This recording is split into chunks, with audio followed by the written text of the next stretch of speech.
Freaking YouTube. Okay, I'm on D Live. I'm on Mixer. I'm on YouTube, supposedly. I'm on Twitter. Let me see.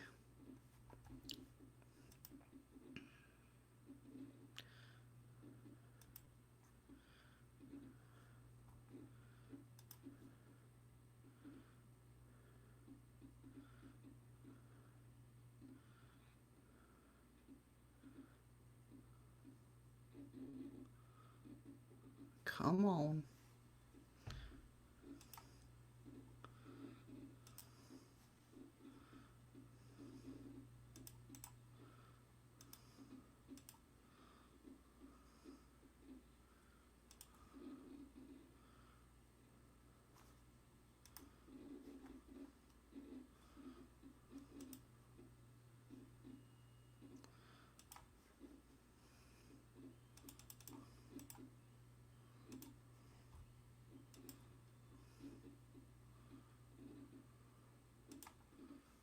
Okay.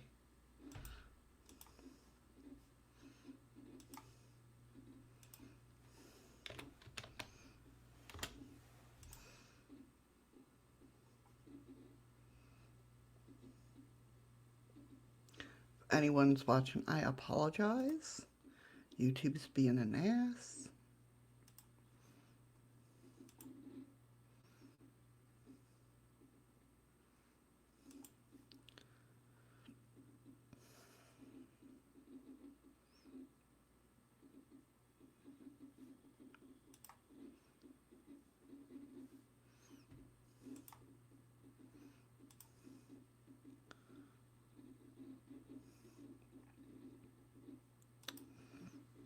Boy.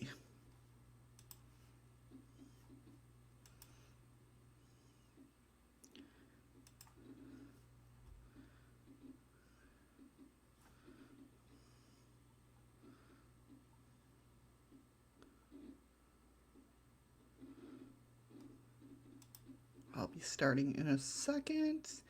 Trying to get everything situated because, Let's see. Let me go tell everybody in this chat.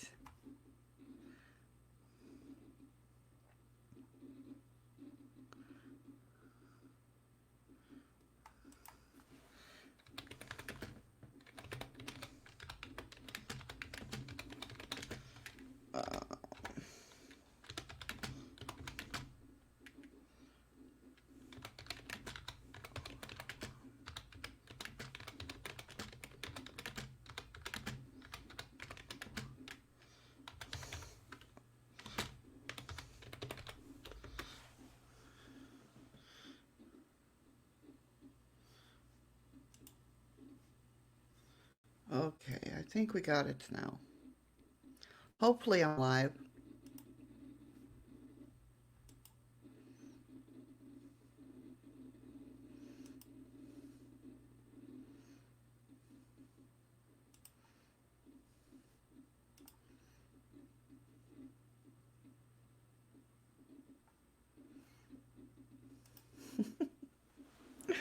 Hopefully I'm live.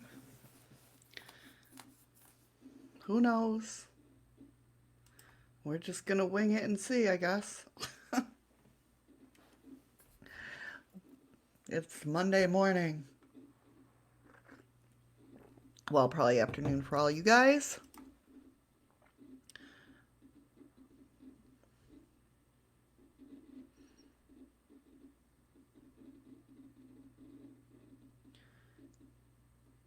I'm gonna wait a few minutes, see if anybody pops in.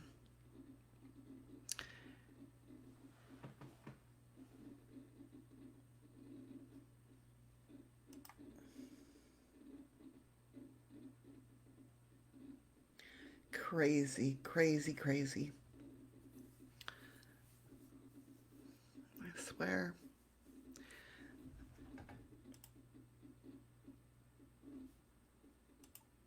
Just gotta love it.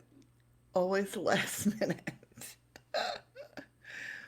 always the last minute situations, you know?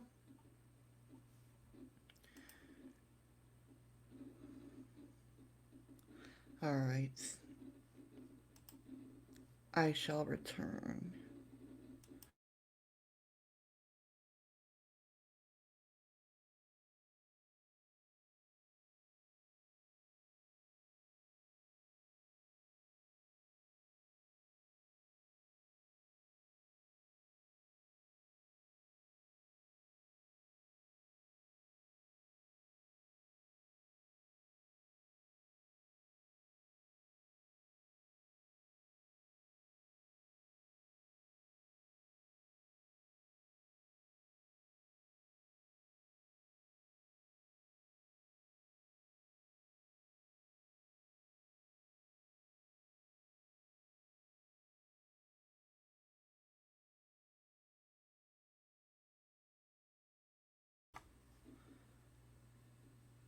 I sure hope everybody is doing well. Um, Checking to make sure I'm live everywhere.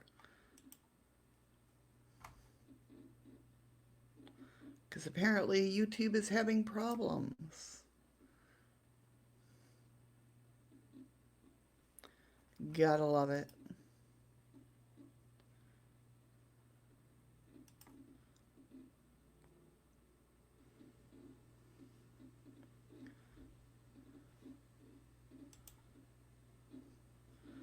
Got to love it.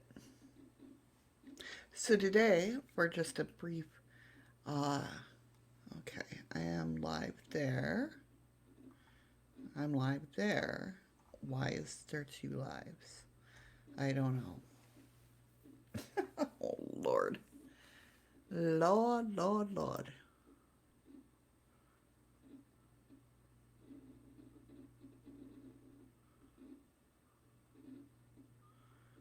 Probably gonna wait till 10 after to start. Just to make sure, because I don't know what is going on. If I am live, it says I'm live on YouTube. Um, Hopefully I'm live everywhere else.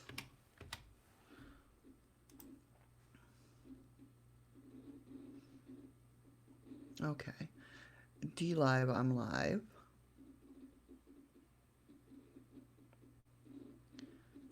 Crazy, crazy.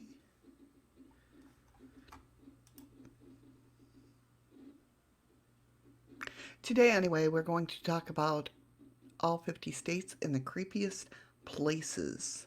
I have two lists going on. The first one would be Alabama. Um, and some of them have the same place on both of them, but others don't. So that's why I have them both up. So I'm going to give it a few more minutes, see if anybody comes in. If not, I'll start. Or if they do come in, I'll start too. So bear with me, guys. YouTube is being an ass this morning. I had to restart my stream because of it. It's crazy.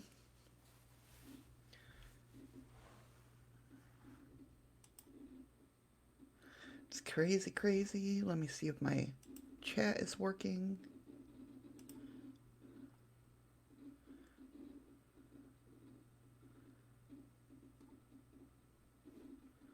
Oh my god, MaskyBot is messing with me. Of course, why wouldn't, you know? I forgot to turn off filters. Thought I did last night, but apparently I didn't. This is definitely a Monday for me, guys.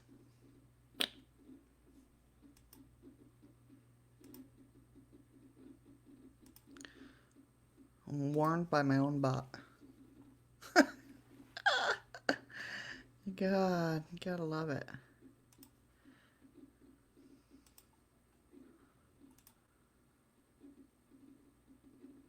There we go.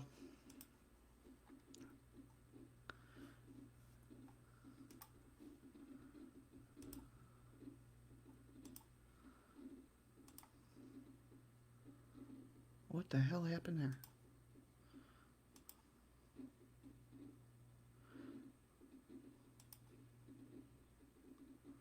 There we go. Now I should be okay to leave stickers. There we go. Okay. Better. Better.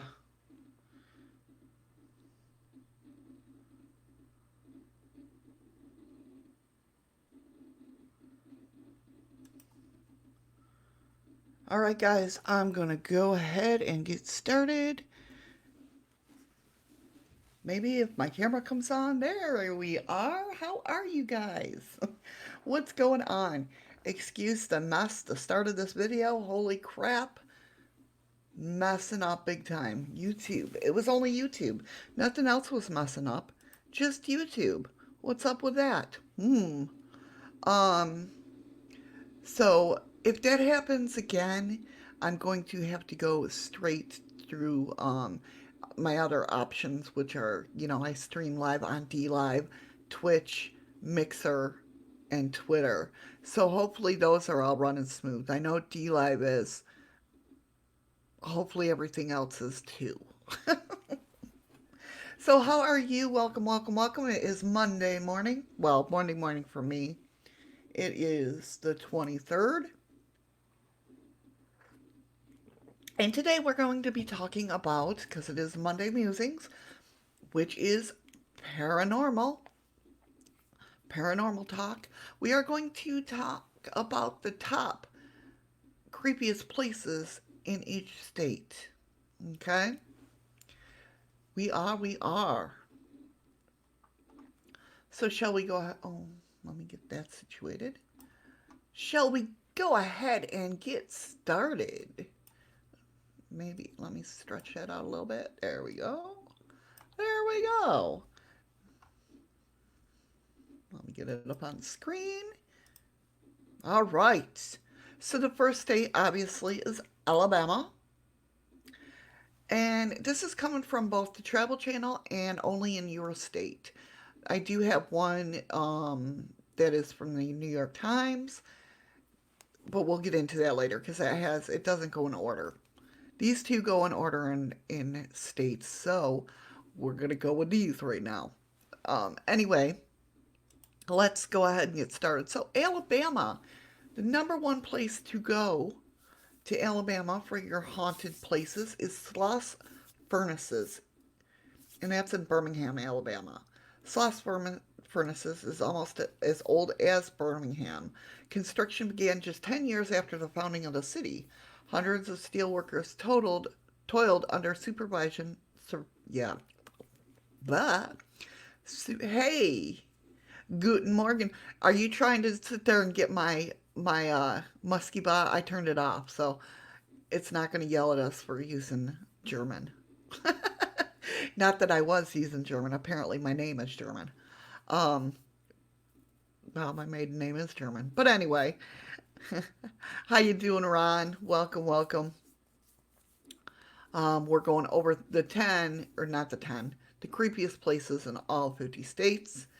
Like I said, the first one is the Sloss Furnaces. Um, so everybody was under supervision of a tyrant named Slag, a foreman who treated his crew badly. Over the years, many workers have died in horrific accidents. One was dragged into the gears of one of the large flywheels. Another fell into a molten steel. Ah, man. Was incinerated, you know. So, visitors that go to Alabama and go to the Sloss furnaces um, report sightings of phantoms, including one to be Slag himself, screams, and even physical attacks. Um, there's been more than 100 reports of suspected paranormal activity, and that's been recorded by the Birmingham police. So, I mean, I want to go check Sloss Furnaces out. I've heard it is pretty spooky in there. that Slags is really mean, and he's the one that's, usually pushing or pinching or doing whatever. So, yeah, I'd like to check sloth furnaces out. Again, that is in Alabama. The next state is Alaska. Now, see, this is what I mean. They got two different ones. We got the Red Onion Saloon. I don't know if it'll pick it up there, Ron. I think you have to be in YouTube, which sucks.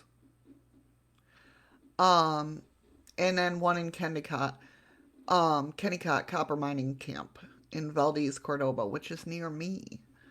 Um, so first we'll do Alaska, the Red Onion Saloon. It was established in 1898. The Red Onion Saloon in Skagway was a popular brothel during the Klondike Gold Rush, and today it's said to be haunted by one of the women who worked there, known as Lydia, the resident ghost who reportedly spotted running down the hall into a room once occupied by a madame. I know it's been crazy. YouTube, I had to start my thing all over again because YouTube wasn't going to go live for me. It's been crazy. Others claim to have smelled her perfume or to have experienced extreme cold spots. The Red Onion Saloon offers Ghosts and Good Time Girls walking tour, which gives guests a closer look at the establishment's history. So that's in Alaska, Skagway, the Red Onion Saloon. The second place is Kennecott Copper Mining Camp in Valdez, Cordova, which is near me. I've seen pictures. I've seen Haunted Road Media's been up there. Um, yeah, so it's pretty cool. I want to go there, and I'm sure I will someday. The ghosts of Kennecott Camp and the rail lines going to and from the mines are so scary, even developers have been convinced to leave the area alone. Visitors report seeing ghosts and hearing screams and moans. In the 1990s, developers building homes along one of the railroad lines canceled the project after too many construction workers quit. The workers reported almost constant screaming and wailing voices in the area, along with missing tools, sometimes right from their tool belts. The thing with that, and I could be wrong, but I think that is, I should have checked it out before I went live, but I believe there was a cave in there. I know somewhere in Alaska there was a uh, train tunnel cave in. Um, and I'm wondering if that's where this is. I don't know. I'll have to check it out. So that was Alaska. Whoops. The next one is Arizona for this one. And this one's Arizona too, but there's two different ones. Hey, Freaky Geek, how you doing? What is going on? Got a little bit of a late start. YouTube is acting up big time today. I had to restart my stream because they didn't want me to go live, apparently. No problem, Freaky Geek. No problem whatsoever. You're always welcome to lurk in my chat. Today we're talking about states, each state where it's the most haunted. So, I am doing good. Thank you very much. So, Arizona, they have two of them here. One is the Yuma Territorial Prison. Now, I've never heard of this one. Um, I don't think I've heard of Jerome Grand Hotel either, but I might have. That sounds more familiar than Yuma Territorial Prison. I know, right? I hope the state of confusion is never haunted. I think we're all screwed if that happens. So, the Yuma Territorial Prison held more than 3,000 murderers, thieves, and other criminals during its 33 years of operation in 1876 to 1909. More than 100 of whom died on the premises. Guides have reported feeling a chill near cell 14, where a prisoner named John Ryan committed suicide. Another unsettling spot is known as the dark cell, where disrupted inmates were held in isolation. While no one while no one is known to have died in the dark cell, two inmates were transferred to the insane asylum shortly after being released. Visitors in Yuma Territorial Prison can get a closer look at the cell blocks, guard tower, and more. So if you're in Arizona, definitely check that hot spot out. The second one is Jerome Grand Hotel. The Jerome Grand Hotel was originally a hospital. It is said to be Arizona's most haunted buildings. It's said to be Arizona's, should have been a one there. It's said to be Arizona's most haunted building. Anyway, guest reports hearing crying, coughing, and wailing in the halls. A bearded man often appears on the second and third floors. Another ghost is believed to be the spirit of a former employee named Harvey, who may have been murdered and dumped in the elevator shaft in 1935. Who may have been murdered and dumped into the elevator shaft? There's Rom stealing all my coins.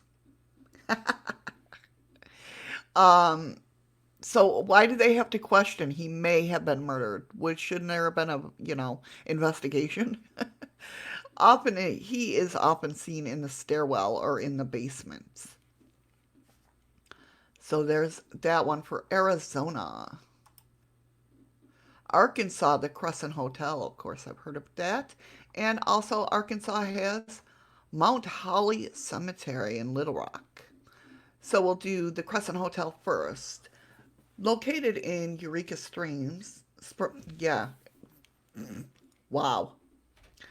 Located in Eureka Springs, the Crescent Hotel was one of America's most luxurious resorts when opened in 1886, but it closed in the 1930s due to the tough economic times. In 1937, it was purchased by Norman Baker and converted to Baker's Cancer Curing Hospital.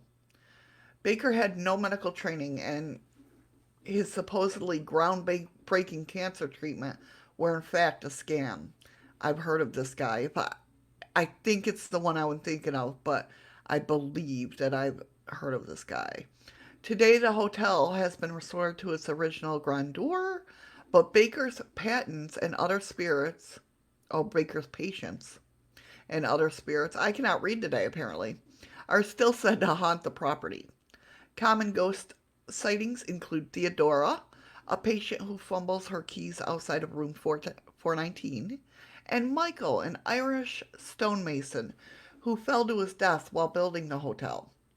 Nightly ghost tours end at the morgue, still intact from the hospital and said to be the hotbed of paranormal activity.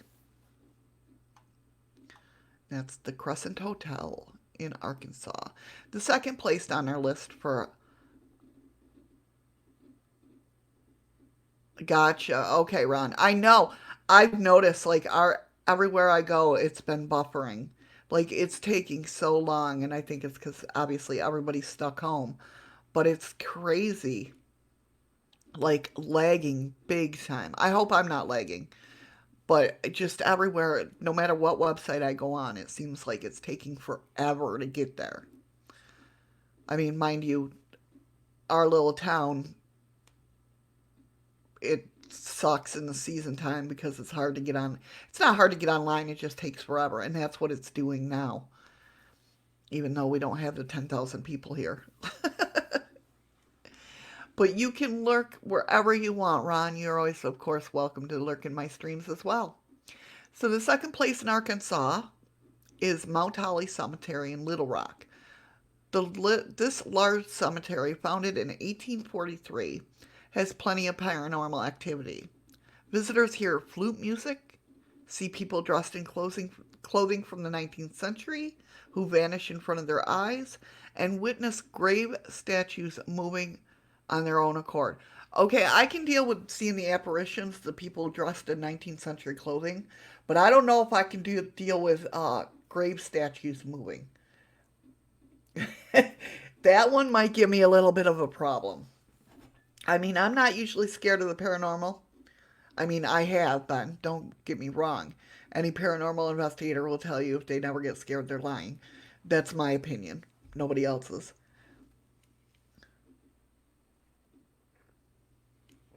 That's what I'm thinking, Freaky Geek. Everybody's home. And so the internet is like, you know, bogged down with everybody. Yeah, it's crazy. It's really crazy. But yeah, like I said, I don't think I can deal good. Yeah, right. Yeah, let's not go back to dial up. Holy crap, no. I don't think I could ever hear those sounds again and not cringe. You know what I mean? Um, so yeah, I don't think I could deal with the statues moving. Like if it, no, that would give me the creep factor, definitely. I do want to see something. Make sure. Okay. Trying to make sure that I got everything off that needs to be off, so my stream will go, smoothly. So for California, we of course got the known Queen Mary. Love to go to the Queen Mary, and we have the Winchester Mystery House, which I just found out last night that because of everybody being stuck home and that.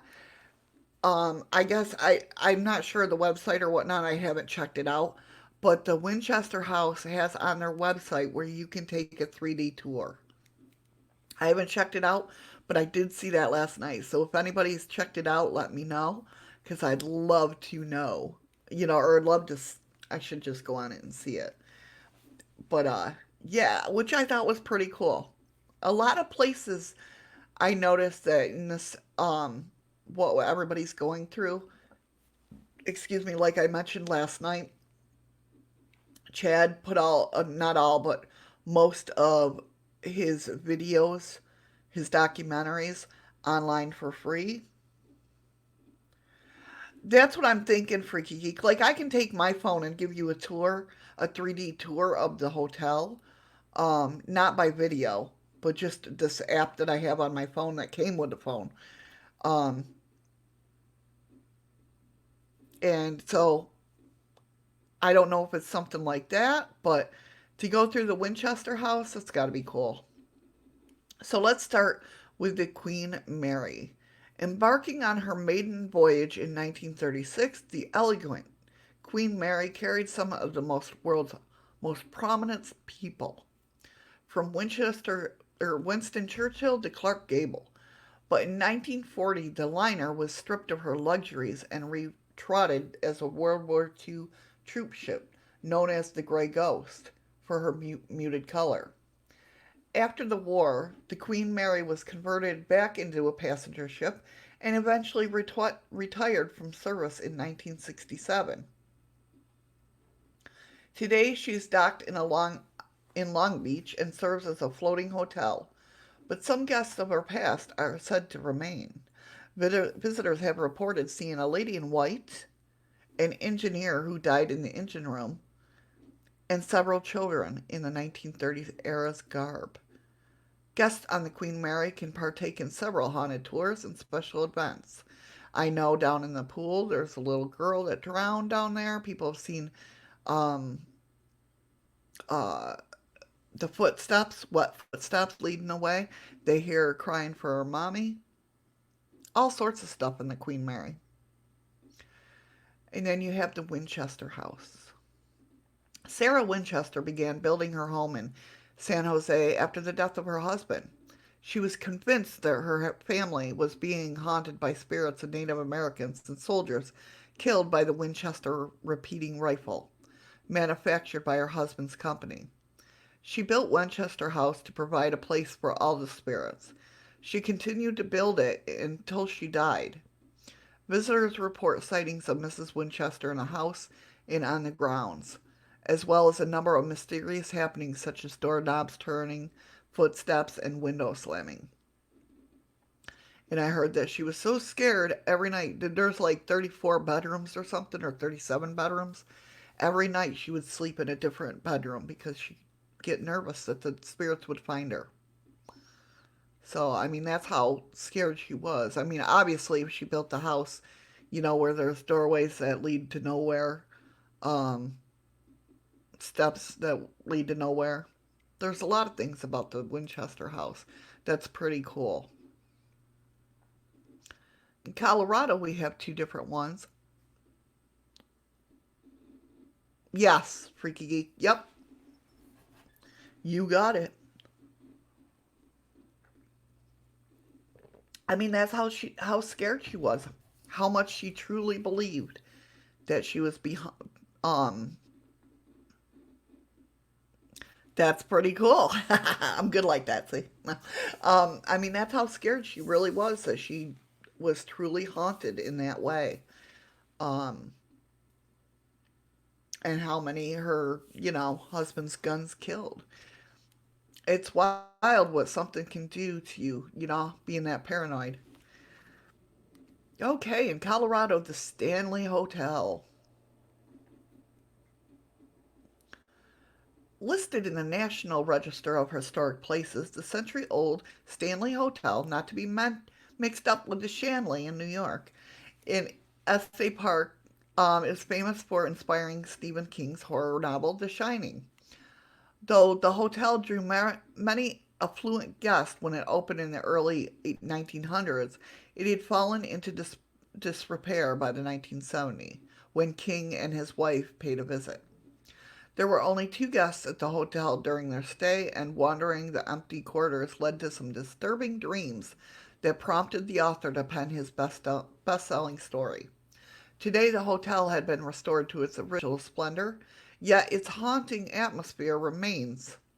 Guests can take a nighttime ghost tour or book a spirited room with the high paranormal activity, including Suite 201, where King himself stayed during the fateful visit.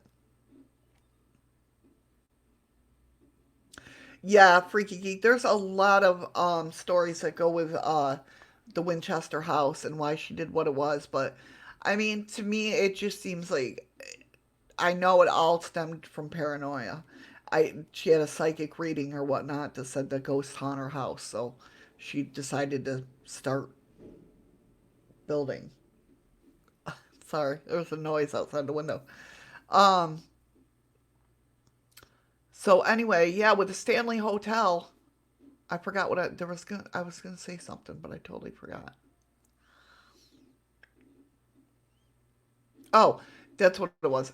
The Stanley Hotel is built like almost in the mountains too, which there's limestone and sandstone. Okay, I'll take your word for it. I'll take your word that it's not you, Freaky Geek. Oh, really, Ron? That's pretty cool. You didn't get to go though, apparently, huh? So yeah, being built in sandstone, limestone, I mean, that could have a lot to do with the hauntings that stay there. Um, yeah, it's a beautiful hotel. I think it's limestone, not sandstone. I'm not sure. One of the two, anyway, or both. I don't know. So the other one in Colorado is,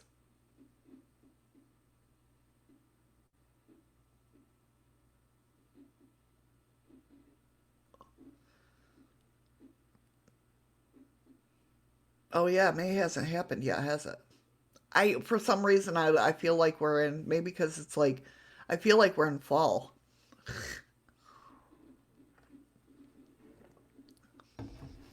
Um,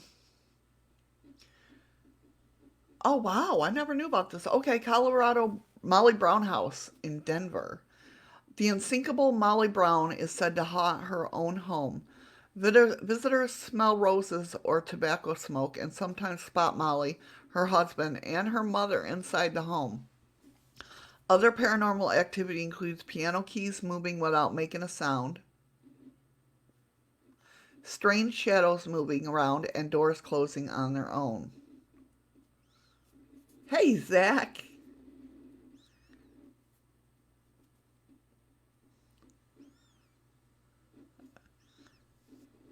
Yeah, that's true. That's true, Freaky Geek. So, Unsinkable Molly Brown, was that a true story? I didn't know this. Like, I used to watch the program, but was that a true story? Is this the same person as that? Does anybody know?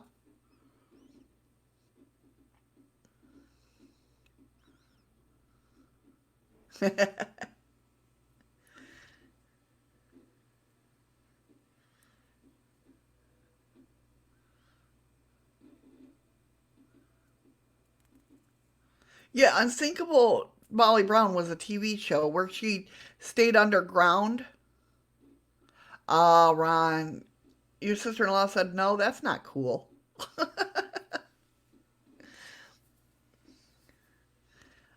Yeah, it was a TV show where her and her parents like stayed underground or something.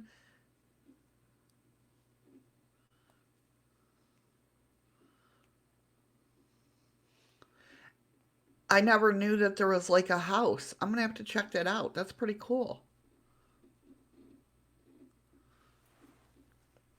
All right, on to Connecticut. Damn it, I forget that gotta do that.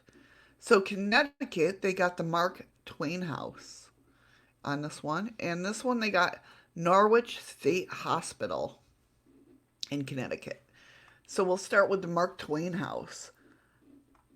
Now, a National Historic Landmark, this Hartford residence was once home to author Samuel Clemens, aka Mark Twain, and his family from 1874 to 1891.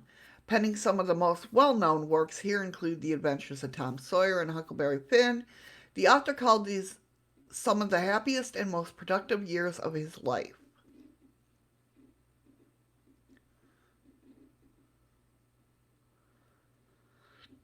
Same here, Freaky Geek. Hey, Little Red, how you doing, hon? Thank you so much for coming in. We're talking go haunted places in each state. Um, so he called some of the happiest and most productive years of his life. However, after daughter Susie died of meningitis in 1896, the Clemens family was too heartbroken to continue living in the house and sold it. Today, the home is maintained as a museum and is said to be haunted by a lady in white. In October, visitors can see for themselves during graveyard shift ghost tours. Filled with haunted history, dark tales, and Victoria traditions, these nighttime tours are as educational as they are goosebump inducing. Right, Little Red? I hear ya.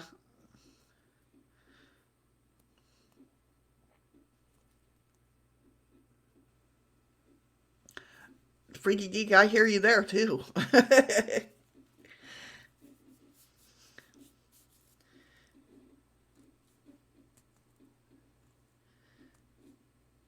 Yeah, I know. There's a lot of great places that are haunted in each state. And like I said, this one's from the Travel Channel, and the other one is only in your state. And the reason I have them both up is because they had different places. Some of them do have different places of hauntings. So, yeah. All right. The next place. Oh, no, I got to do this one. I forgot. Connecticut also has Norwich State Hospital. The patients at Norwich State Hospital include many declared criminally insane after committing horrific crimes. During the time it was operational, many people died there, either as a result of accidents or by suicide, and reports of serious abuse such as beatings, harsh restraints, and sexual assaults were common there. After the hospital was abandoned of screams, moans, footsteps, and the presence of ghostly aspirations. Though the hotel or hospital has been demolished, the grounds are still reportedly haunted with souls of psychiatric patients. So yeah, a lot of stuff going. It sucks that they tore it down. I hate when hearing that old buildings like that because that's a beautiful building. That's a beautiful building. But I'm sure the grounds are still hot. I mean, it's a lot of negative activity that went on there. A lot of negative emotions. Delaware. We have Fort Delaware, and they picked Fort Delaware as well. Awesome. So, set on Pea Peach Island, Fort Delaware served as a Union prison camp during the Civil War, housing as many as 12,595 Confederate prisoners of war at one time in reportedly dreadful conditions. Inmates had no beds or water to wash with and were forced to sleep on cold stone floors among vermin. Fort Delaware was abandoned in 1944 and became a state park in 1951, but its dark history has made it a popular spot for paranormal enthusiasts. The dungeons where prisoners were held is said to be a particularly active spot. Each October, Diamond State ghost investigators host a paranormal hunt there through the fort.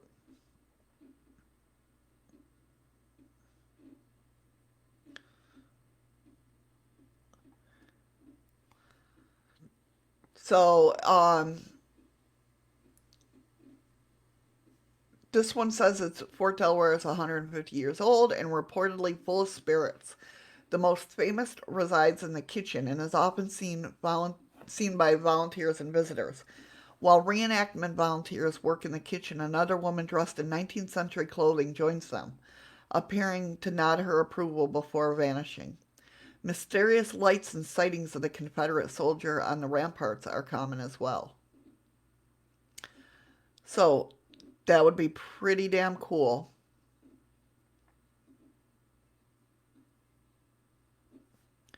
That would be pretty. Can you imagine just working away, as a reenactor, working in the kitchen, you know what I mean? And all of a sudden this lady walks in and, she's dressed in the real garb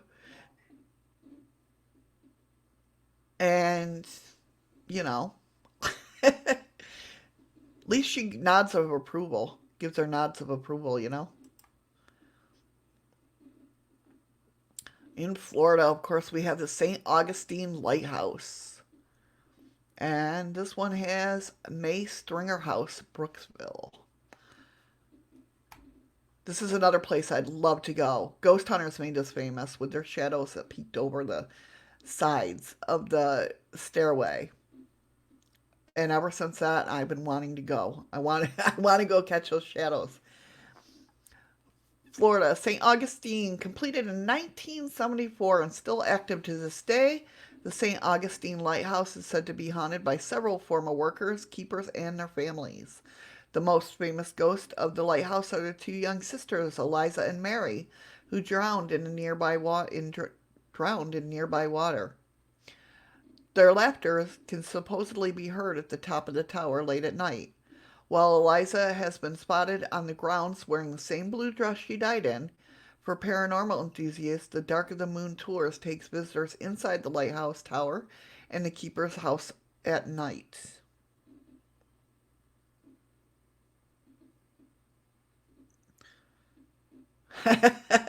Cruise line paranormal. There you go. I mean, that's smart, Little Red, really.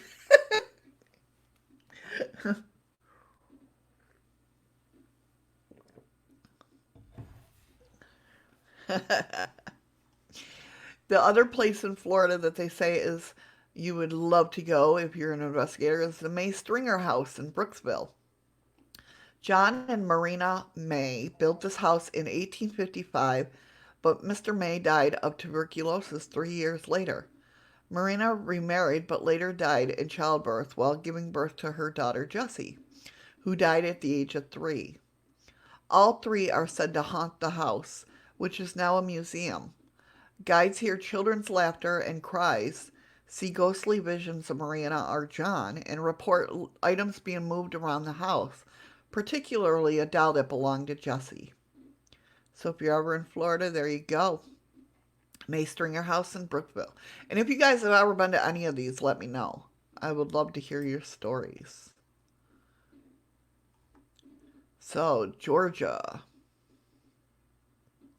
They both picked the same one, the Bonaventure Cemetery.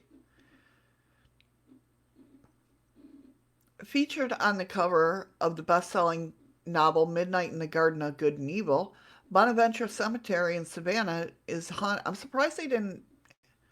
All right, never mind. I'm going off on a tangent. Is hauntingly beautiful with stately trees, lush Spanish moss, and Gothic style tombstones. Visitors have reported paranormal activity in the cemetery for years. Some say that the statue of the girl named Gracie, who died of pneumonia at the age of 6, cries tears of blood at night. Others claim to have heard sounds of children playing with no children in sight, or have seen statues smiling or grimacing at them. See, again with the statues. Freaky geek. Again with the statues. What's up with statues moving and smiling at you? No, that's not cool. That's not cool at all. It's unnatural. Not that seeing apparitions are natural, but they're less scary to me. The other one said this haunted cemetery is home to many spirits. Visitors hear the voices of people chatting and socializing. They also report being chased by a pack of ghostly dogs. Ooh, hellhounds maybe? Who growl and bark, seemingly nipping at their heels. One famous ghost, that of Gracie Watson, who died in pneumonia at age 6, is reported to cry and occasionally seen running through the cemetery.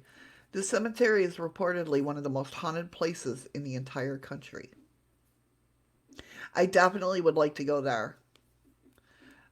I think when it says reportedly one of the most haunted places in the country, that's where I want to go. Is that weird? Am I weird for that?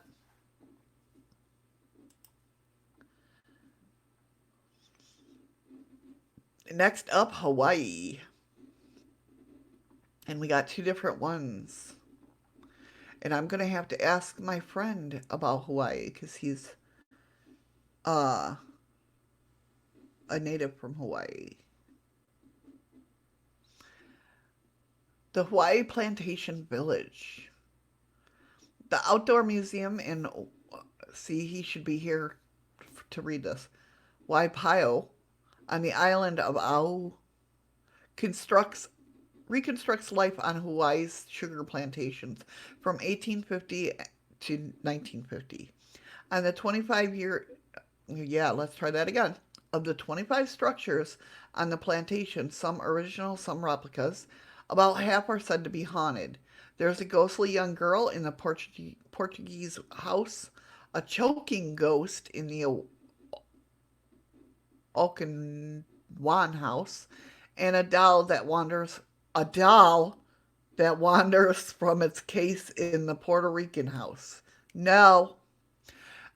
Each October, the plantation is transformed into a haunted attraction with costumed actors who aren't allowed to work in the buildings by themselves due to the property's paranormal activity.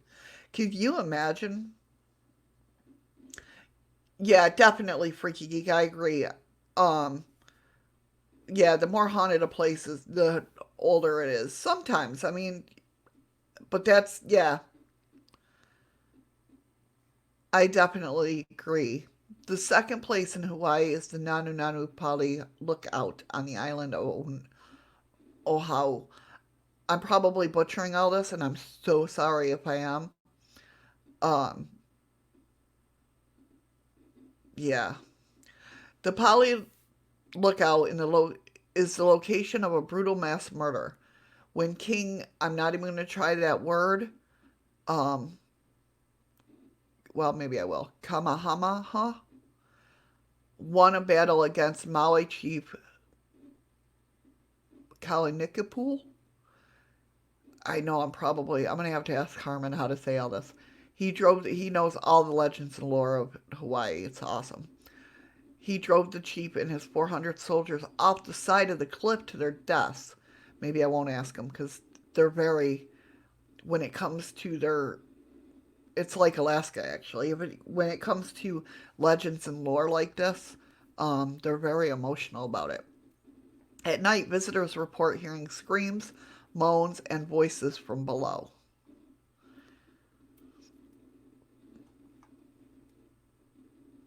I don't know if I could live near that cliff.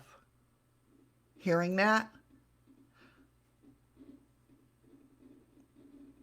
the next one up is Idaho. No, I'm not Tahoe. Um, Idaho, they picked the same place, which is the old Idaho Penitentiary. The old Idaho Penitentiary in Boise was built in the late 1800s and its prisoners by its prisoners themselves. I think I've heard of this place, who mined nearby sandstone quarries to build the walls. Um, the penitentiary closed in 1973 after inhumane conditions led to riots among the inmates, but its structure remains intact and are reportedly ripe with paranormal activity.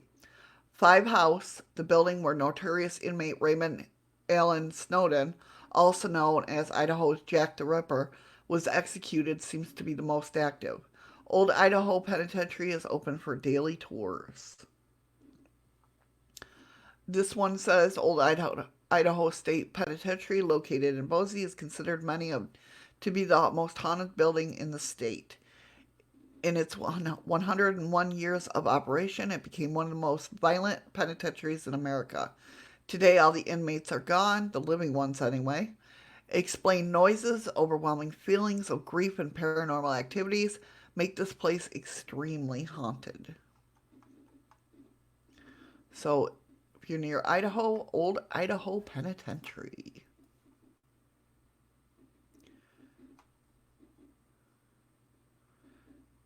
Illinois, we got McPike Mansion, what I've heard of, and Bachelor Groves Cemetery. So, McPike Mansion, perched over the town of Alton, atop the highest point, Mount Lookout Park, historic McPike Mansion is a hotspot for paranormal activity who claim to feel the presence of its original owners. Eleanor and Henry McPike, as well as other residents,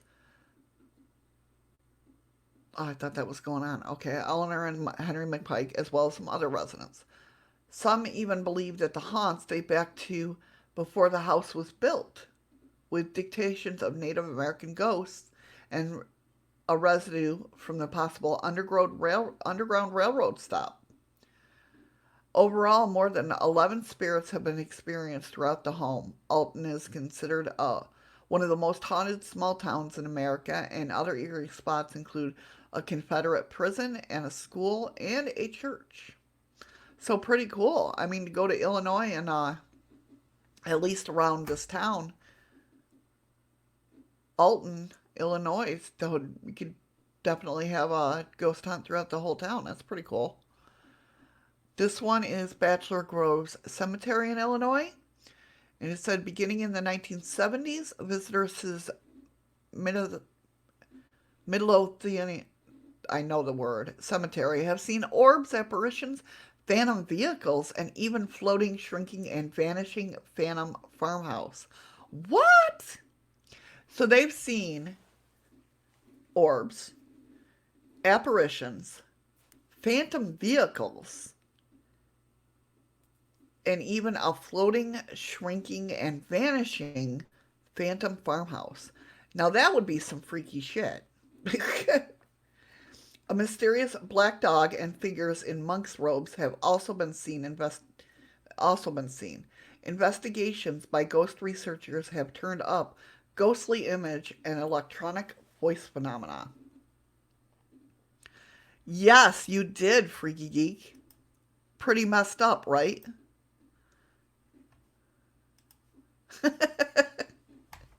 That's messed up. Yeah, it does sound like a great movie. Oh, that would be. That really would be. Wow. So we have two for Indiana, the Story Inn and the Hannah House. So the story of the Story Inn was built in 1851. The Story Inn is one of the only structures still standing from a small marine town of Story, which went okay, which went defunct during the Great Depression. And it's restored in the 1960s. The inn now serves as a quaint bed and breakfast with a resident ghost. For years, visitors have documented their ghostly encounters in the inn guest book, namely with the Blue Lady.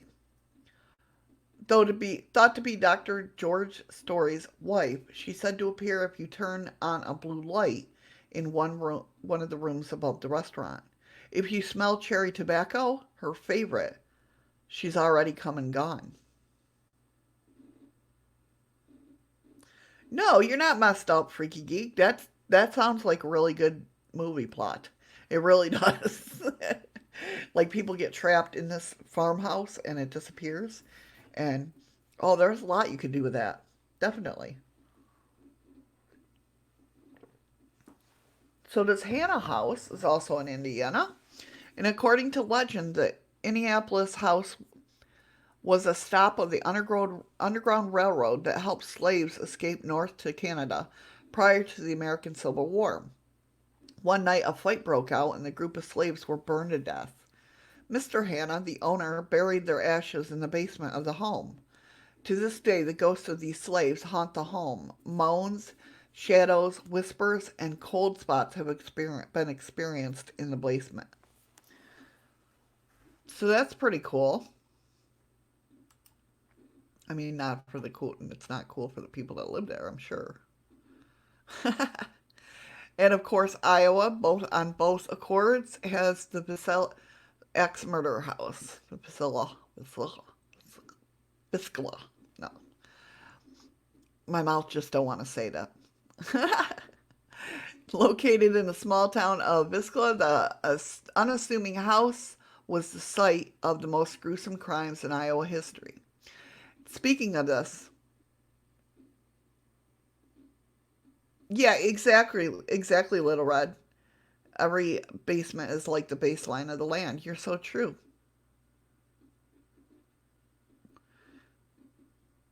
Dankeschön, darling, Dankeschön. Thanks. Now that song's going to be in my head. See, I know some German. Those are about the only two. Guten Morgen, Guten Morgen, and Dankeschön. Those are the only two, really. I know a whole line of German, but I don't know what it means. My mom told me once, and that was it. And I can't remember exactly how to say it.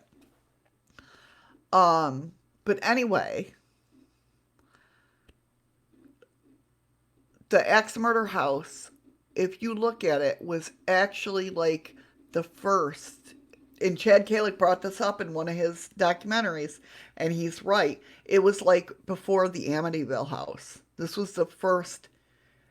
There's a lot of very weird coincidences that happened from the Amityville house to this house. Even though this was done by, they don't know who did it.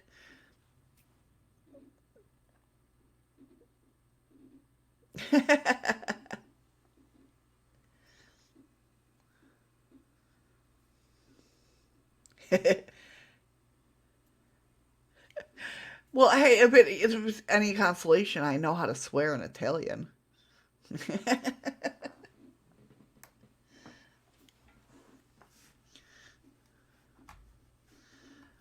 So the Axe Murder House, okay, was the site of one of the most gruesome crimes in Iowa history.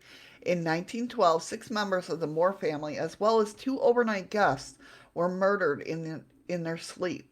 To this day, the crime remains unsolved. Restored to its 1912 condition, the house is now open for daytime tours and even overnight stays by reservation.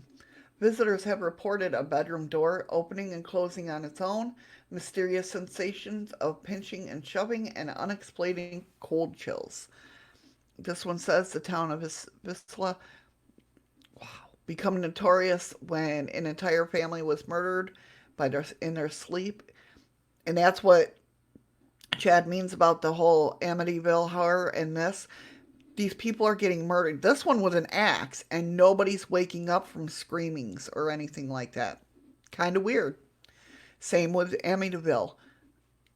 When he went around shooting his brothers and sisters and mom and dad, nobody woke up from gunshots. Why? Anyway, the house was rumored to be haunted by the ghost of the murdered family, and the house is available for lockdowns if any paranormal enthusiasts are looking for a thrill. So there you go. Kansas, the Saley House, and Stull Cemetery. Now, hey PMDB, how are you? How have you been? Thanks for coming in. Saley House. Let me tell you about the Saley House. It's actually one of the first paranormal stories. I remember watching it on what are some of those shows that used to be out? Kind of like The Unexplained and stuff like that. The Twilight Zone back in the day. Um, I'm doing good. Thanks for asking. Uh, Outer Limits, that sort of show. This was the Saley House was on that back in the day.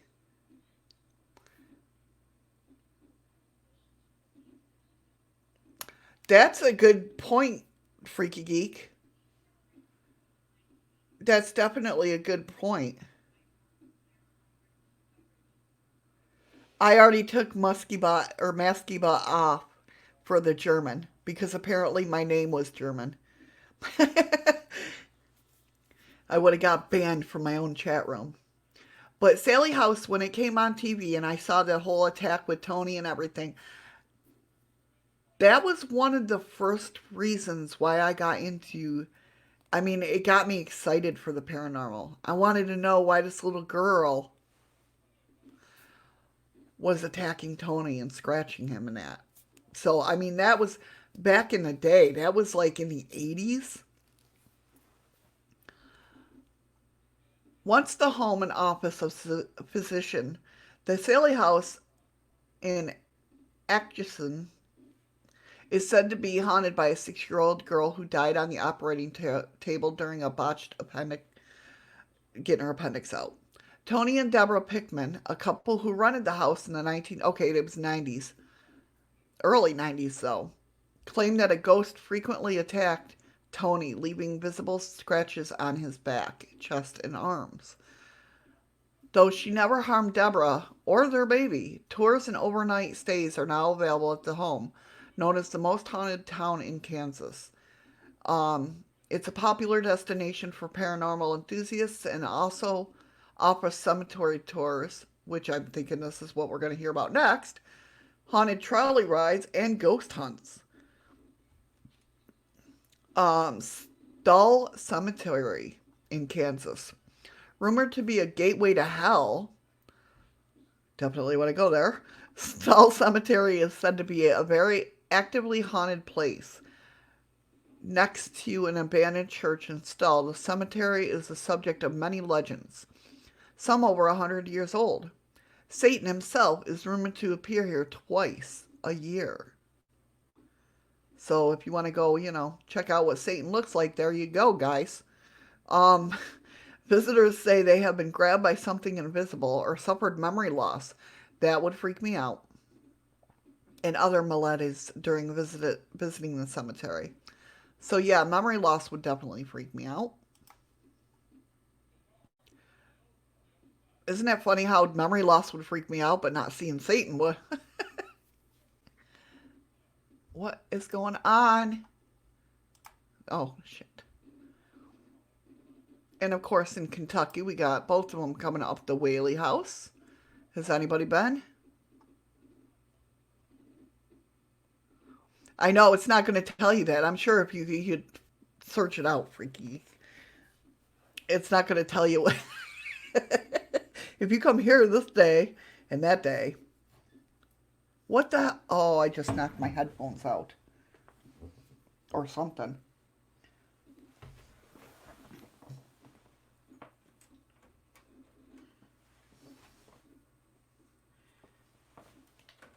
Okay.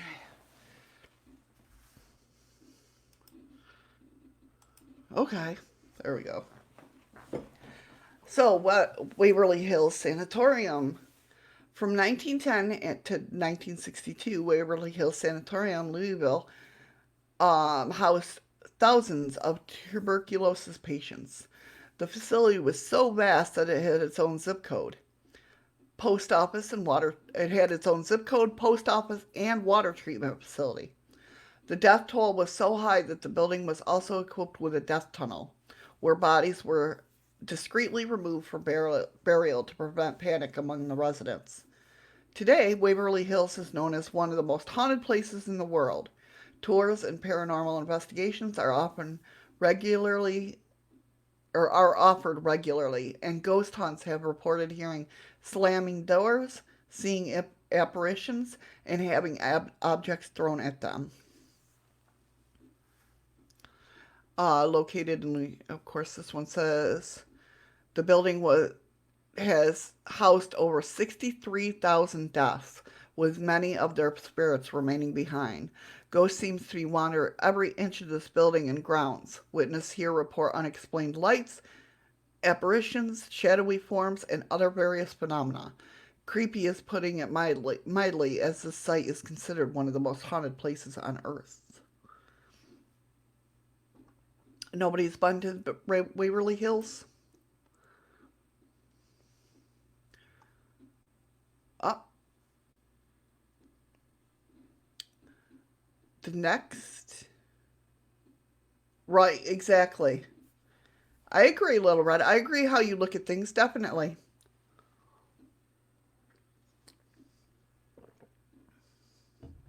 Louisiana, of course, has both of them has the Myrtle plantations, the Myrtles. Now a bed and breakfast, the antebellum era Myrtles plantation. This is one of my favorite hotspots too. I'd love to go there.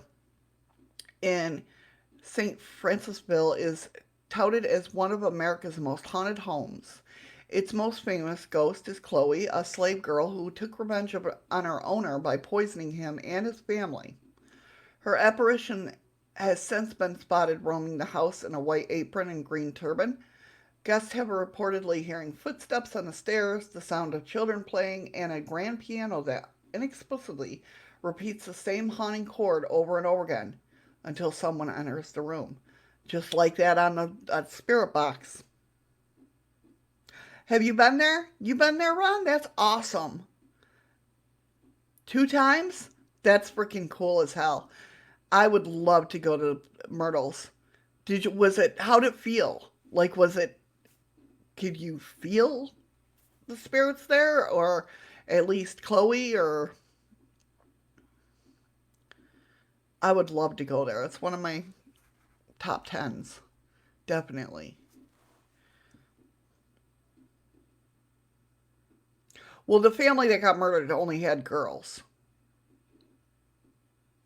I believe two girls, if I remember right. You got nothing, really? It's one of my top spots I want to go. Not only that, just because, well, they have my favorite trees there, weeping willows. I love weeping willows. I mean, we had them in New York too, but it's not the same, you know? I really, it's just a beautiful piece of land, also. Yeah, I know, Lil Red. I don't know. That's a good thing to kind of go in and look at. Why is there? Is it is it like, no offense to the guys out there, but is it like guys just don't care?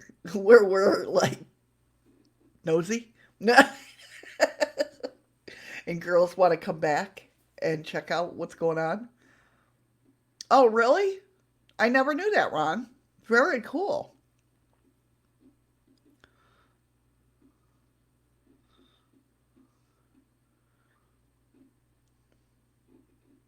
Very cool. I never knew that the guy that built it was from Pennsylvania. That's pretty cool. You're right though. You're so right. It's like 85% girl spirits. You're definitely right. I agree with you. You do hear more of girls or even women haunting. I mean, once in a while you'll hear like the guy in the house, the man of the house, haunting a place, but even with women now,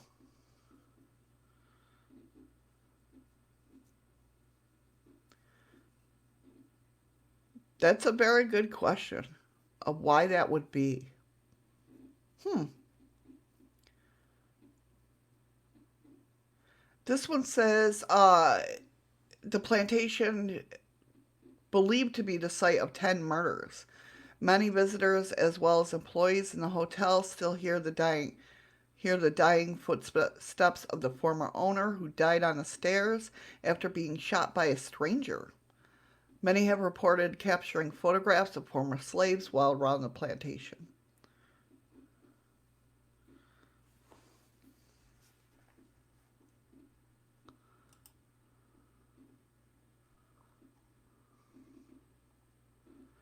Oh, wow, that's so wild.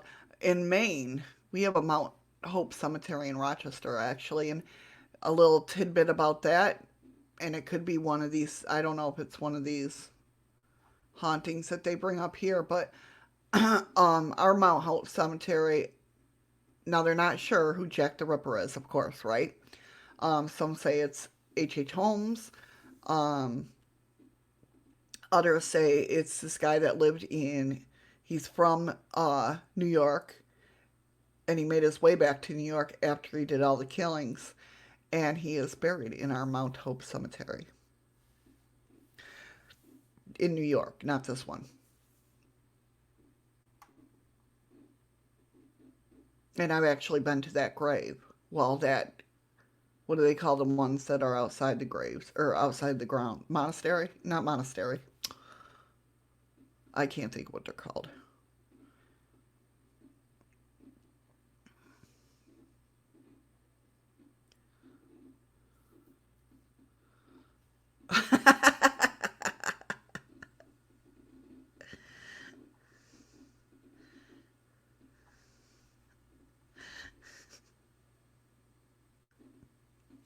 So, Maine's Mount Hope Cemetery, one of the nation's oldest cemeteries, Mount Hope in Bangor, may look familiar to fans of the movie Pet Cemetery. Oh, damn. Um, Adapted from Stephen King's 1983 horror novel. King himself made a cameo in the scene that was filmed here, in which he played a minister presiding over a funeral. Plus, actual gravestones in the cemetery inspired the names of some of his most well known characters: Carrie from the 1973 novel of the same name, and Georgie from 1986's It. Many fans of the author make this journey to Bangor each year to see the place that inspires him and a must visit stop. That's pretty cool.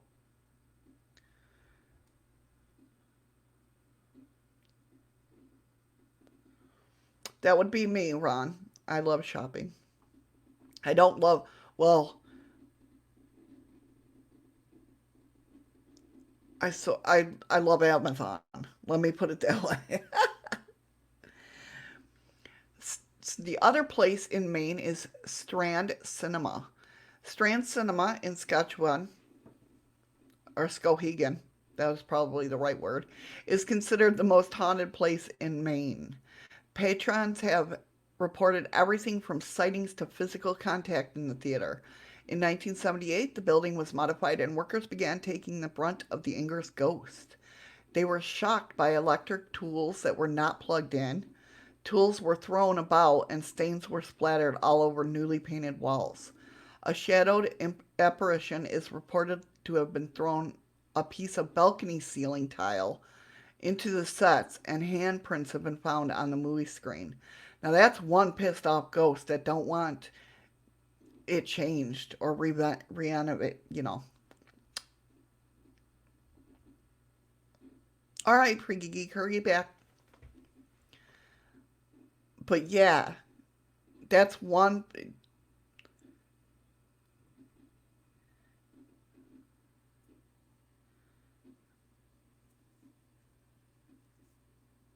I'm going to look into that, Little Red. I'm going to, seriously, I want to research that and see if there's any theories on that.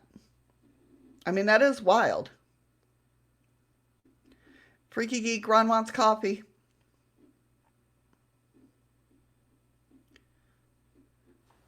I got my coffee. I'll share with you guys. I would have more, but I used the one cup coffee maker.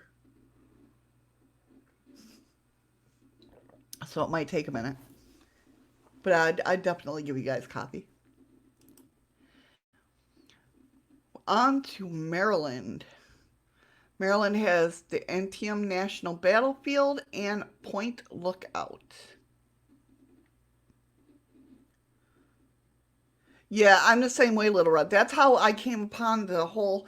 I was doing research on why people, some people see apparitions and hear things, and why others didn't. And it led me to the point of I felt like it came around full circle for me when I found out it's like, oh, Maryland's your state. Cool. Um, it came full circle when it's not talking about the pineal gland, but the glands that sit next to it that also contract that's where like Alzheimer's takes hold and stuff like that. Thank you for the follow.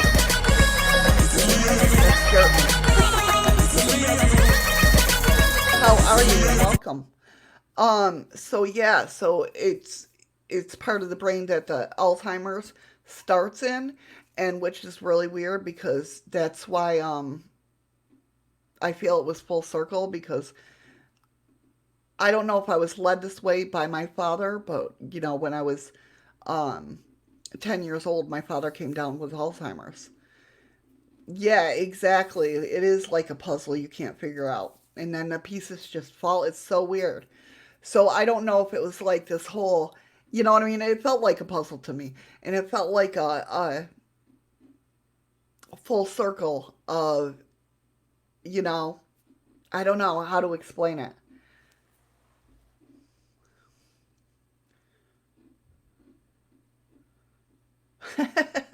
Ron.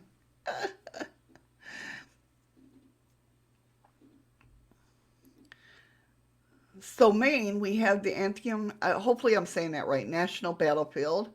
With 23,000 soldiers killed, wounded, or missing, the bloodiest battle of the Civil War took place at the Antietam Creek near Sharpsburg in 1862.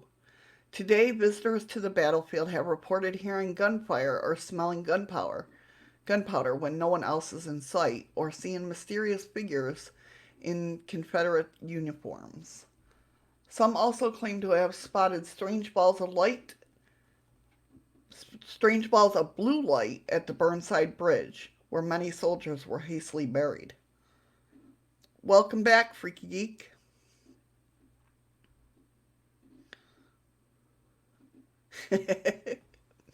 The other place in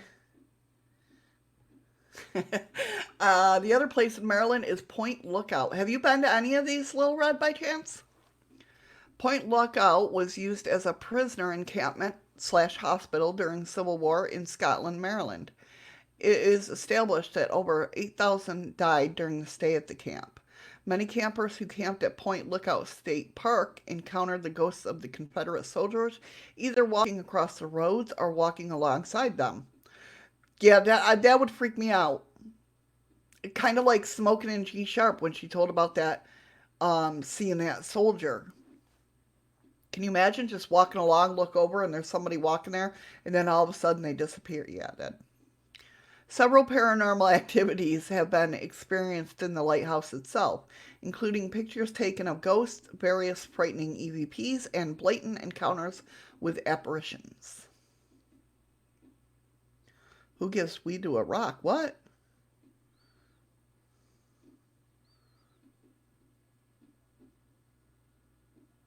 They're everywhere on the land where yeah, definitely. Oh, okay. All right. Hi, Rock. You're only you, freaky geek. I swear, only you. Love it. So Massachusetts, of course, has the Lizzie Borden House, and they also on the site they picked Bridgewater Triangle.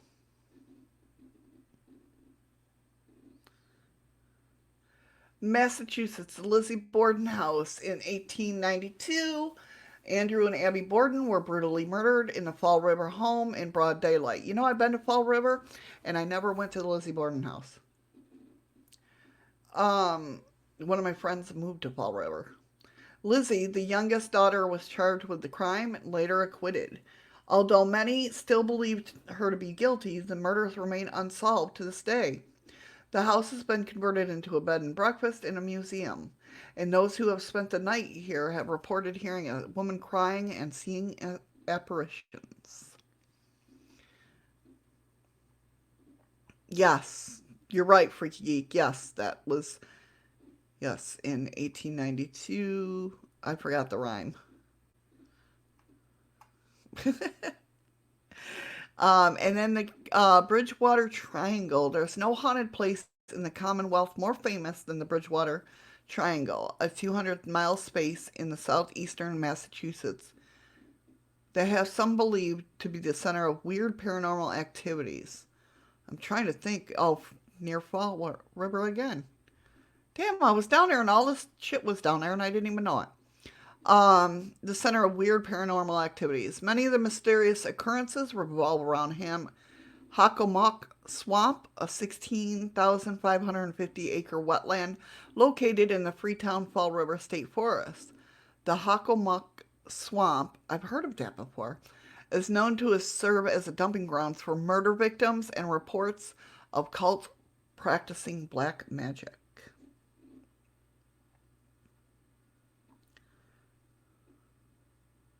No, that doesn't count, Little Red. You were there, but you didn't experience or you didn't go to these places.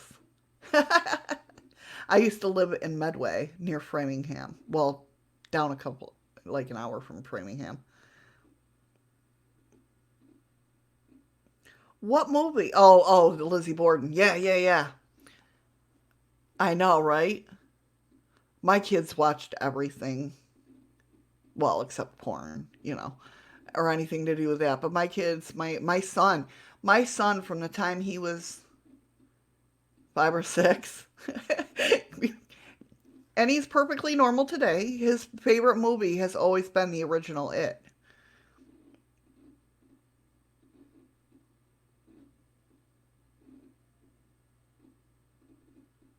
Yeah, that's the only other state besides Alaska that I've lived in other than New York, growing up and being raised and born there in New York. But Massachusetts is the only other state. I miss living in Massachusetts. It's expensive as hell, but I really I miss living there. It's beautiful there. I miss my friends. So in Michigan, we got Traverse City State Hospital and Mackinac Island.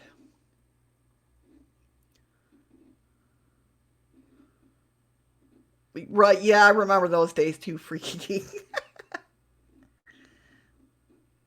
Yeah, same here, Lil Red. Um, my daughter first experience with my youngest, she's 13 now.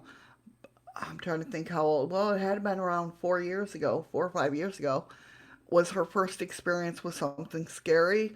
She kept, because me and Ryan, my son, kept talking about Five Nights at Freddy's because the new one was coming out at that point. One of the new ones when it was coming out. Um, and we were talking about it, and she kept wanting to see it, and I kept saying no. You know what I mean? And or I was playing it on my iPad or something. I don't know. But anyway, she got a hold of my iPad, and I remember her throwing that thing across the the living room because she got so scared at that game. But I can't remember if she was watching it on YouTube or playing it. I can't remember. But yeah, My oldest daughter, I can remember her telling me that somebody called her name in the bedroom, and I was sleeping, and when I'm sleeping and you talk to me, I make no sense at all. When I first get up, the first hour, don't talk to me because I'm going to say some stupid shit. And so she woke me up and said, "Mom, somebody just called my name in my room." And there was nobody in there but her. I told her it was the heater to go back to bed. Um, because that's what I do. I talk stupid when I first wake up.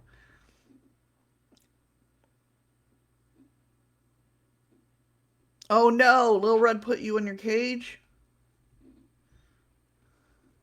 You're from Michigan, Zach? Cool. All right. So have you heard of Mackinac Island or Traverse City State Hospital? So Mackinac Island, that's a little tongue twister there. The site of two major battles during the War of 1812 and a host of other violent events over the years. That's cool, Zach. This picturesque island is actually a hotbed of paranormal activity. One notably haunted spot is the Drowning Pool, where a witch hunt was conducted in the 1700s and early 1800s. Seven women who were accused of being witches were thrown into the water with rocks tied to their feet. If they sank, they were deemed innocent. Other spooky spots include Grand Hotel, said to be haunted by an evil entity with glowing red eyes, and Mission Point Resort, reportedly haunted by a young college student who committed suicide. The other one is Traverse City State Hospital. Located in Traverse City, operated for more than 100 years, and during those years, many stories have evolved about restless spirits and patients who never checked out of the hospital. Visitors report feeling of ominous and oppressed feelings. There is said to be a portal to hell which can be found under the hippie tree, located in the trails behind the building. There are reports of disembodied screams and voices echoing through the empty halls. Lights are said to turn on and off by themselves. This is made for even more frightening by the fact that there is not any electric running through the building and hasn't for many years. So, yeah, that would be creepy. The lights turn on and off, and you're like, hello, there's no electricity. That's kind of crazy. So, have you been to any of these, Zach? Or no?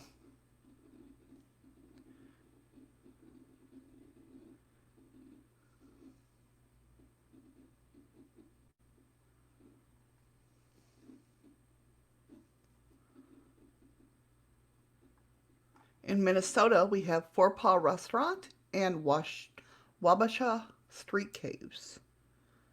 I know, I knew you were going to say something when I read that about the hippie tree. No, you haven't, Zach? Maybe someday, you never know. So, Minnesota, Wabasha Street Caves.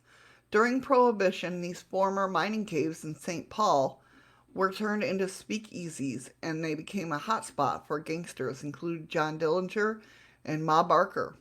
Rumored has it that these three gangsters who had been gunned down in the caves were buried under the floors. Though the bodies haven't been found, you can see the bullet holes from the incident during the tour of the caves. You're going to water Happy Tree?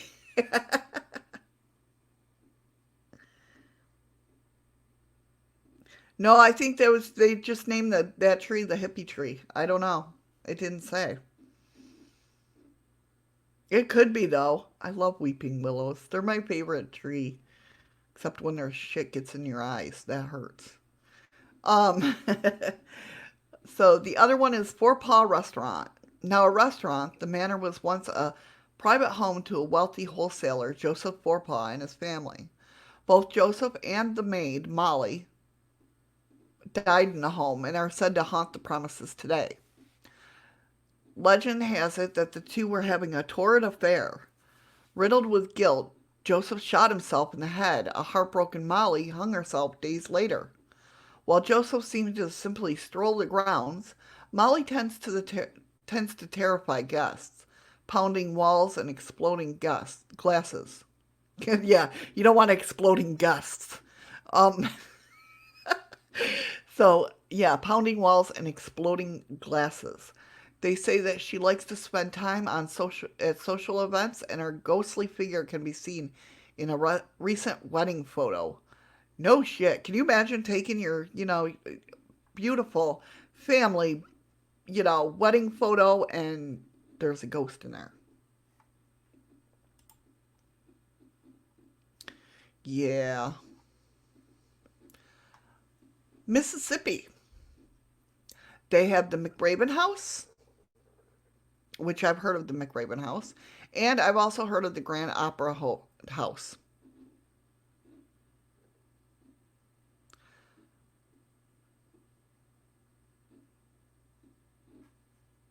So the McRaven House was built in 1797 and expanded in 1836 and 1849. The McRaven House in Vicksburg has been called a time capsule of the South. As each addition left the previous rooms untouched, several former residents died in the home and served as a Confederate field hospital during the Civil War. Two factors that have been made the property ripe with paranormal activity. Mary Elizabeth Howard is said to be the most active spirit, the lady of the house. She died in 1836, shortly after childbirth in one of the upstairs bedrooms. And offers McRaven offers haunted tours all year round and is also available for paranormal investigations. Now, the Grand Opera House, this magnificent Meridian Music Hall, is home to some very talented guests. The entertainment is out of this world. Singing spectators, no, singing specters grace the space and perform when the main hall is quiet. Visitors have also reported cold spots and feeling being tapped on the left shoulder. Ooh.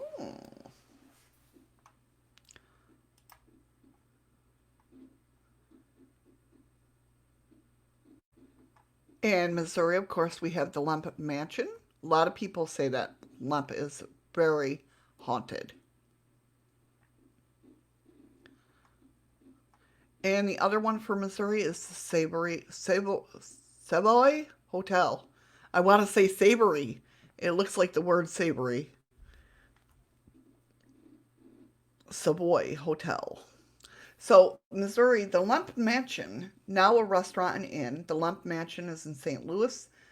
Is marked by 60 years of tragedy for the wealthy Lemp family who originally lived there.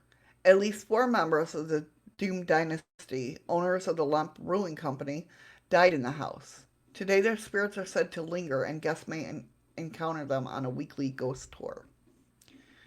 With the Savoy Hotel, this Kansas City spot is the oldest continuously operating hotel in the United States, west of the Mississippi. Built in the 1888, the hotel is home to several spirits. Betsy Ward, who lived in the room 505, was found dead in her bathtub. Many strange occurrences have been reported in this room over the years. A man named Fred Leitner is said to haunt a different room, and a young girl wearing Victorian era dress has been seen wandering around the fourth floor. Montana is next. And we have the Little Bighorn Battlefield, of course. And as soon as this one wants to... Bannock Ghost Town is the other one. So Montana Little Bighorn Battlefield is located near Billings. Hundreds of soldiers lost their lives on this land. According to some visitors and even Park Service employees, many of these soldiers still linger. Witnesses have described hearing battle cries, rifle shots, and bugles, with several reporting actual ghost sightings. And in Montana, Bannock Ghost Town was founded in 1862 after gold was discovered in a nearby creek. This historic ghost town was once the site of thriving boomtown where prospectors and businessmen flocked. Over the years, Bannock slowly became abandoned to its inhabitants, moved on to bigger cities and new opportunities. Today, the weathered structures stand preserved, serving as an agriculture skeletons of Montana's rugged past. A visit to Bannock may give you a glimpse of long forgotten miner clutching a cachet of gold or the faint sounds of a piano in the old saloon. Dun dun dun. Nebraska. Annie Cook's Poor Farm. And the state capitol building. So hopefully nobody has to go in the state capitol building. I wonder who reported them. Really? That's so funny. Well, not funny, but I mean, I wonder if it's like in New York where I grew up, right in the same town my school was at. We had the oh, what the hell was it called? I want to say the murder tree, but that ain't it. Yeah, if you want to, go for it. We had the torture tree where Indians would basically cut you open to gut you, nail your intestines to the tree, and make you walk around it. I will definitely check that out. Thank you for posting that. That's pretty cool. So, Nebraska has the state capitol building. Many spooky tales surround this landmark building in Lincoln, one involving Christmas lights that once decorated the dome. According to this urban legend, prisoners were tasked with the dangerous job of hanging the lights. Oh, screw that shit. In exchange for shorter sentences. One of these men reportedly panicked, had a heart attack, and fell to his death. Some say you can still hear his sobs and screams to this day near the building. Right? Is it so? Was it? I haven't clicked on it yet, but so was it a weeping willow? And the other Nebraska's haunted place is Annie Cook's Poor Farm. Poorhouses were never known for being the most welcoming places. This Lincoln County poor farm was among the worst. A poor farm was placed where the destitute could receive housing in exchange for labor. At Annie Cook's, many residents were worked to death, literally. It is said that Annie Cook's ghost remains behind along with several other souls she tortured here. Oh, really? Looks like an evergreen. What the hell? In Nevada, of course, we have the Mitzpah Hotel and the Piper's Opera House.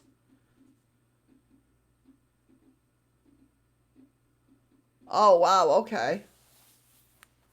Here I am thinking here I'm thinking it's like the torture tree. I don't know why, but you know.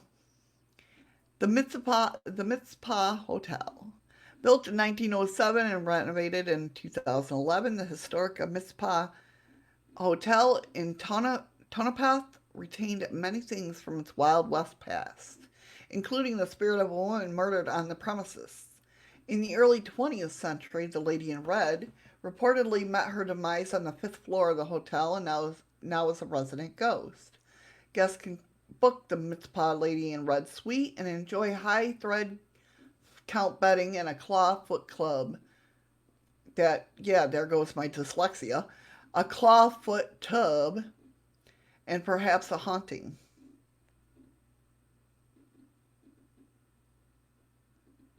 That would be cool if there is, Ron. That would be really cool. Nevada's Piper's Opera House. The Virginia City icon has been open since 1885, though haunted happenings have only been reported since renovating in 2003. And of course, that's usually what happens While there is no reports of tragic deaths, it seems several former patrons have stayed behind to continue enjoying the shows. Two of the most often reported ghost sightings involved a man with a handlebar mustache and a lady in a blue dress. New Hampshire Pine Hill Cemetery and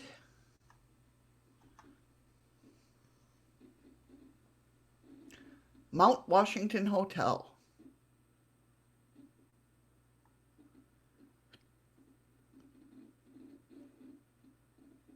Is that the one Jay and Grant own off of Ghost Hunters?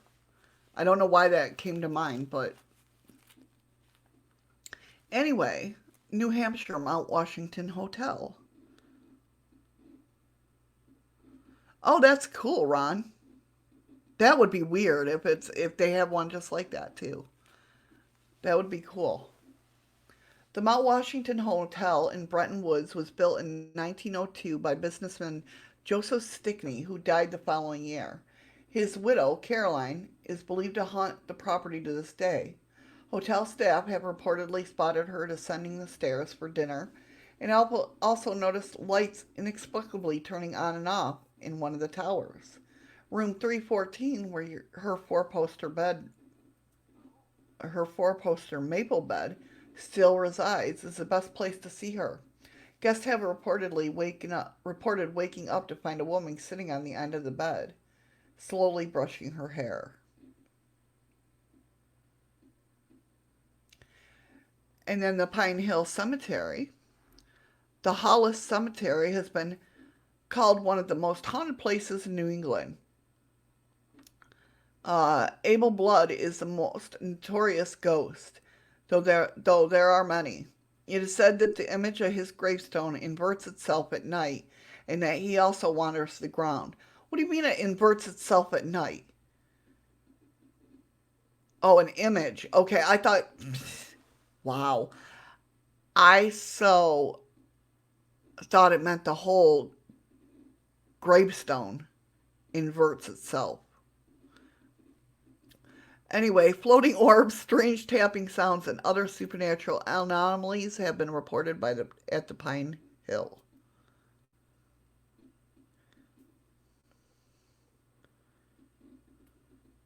Yeah, it was. Yeah, that's what they said in the article, didn't they? That it was like right next door or something. Oh, that's wild.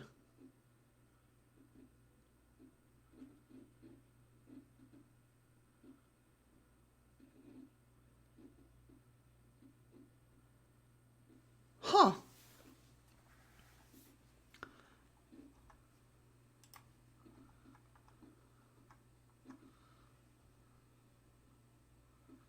New Jersey.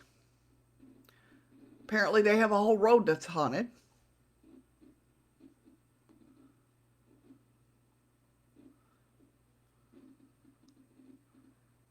And of course, they have the Pine Barrens. We all love the Pine Barrens because we know where the Pine Barrens come from. That lovely, most famous Jersey Devil. So, Clinton Road, this West Milford Road, is notorious for its dark tales and haunted happenings.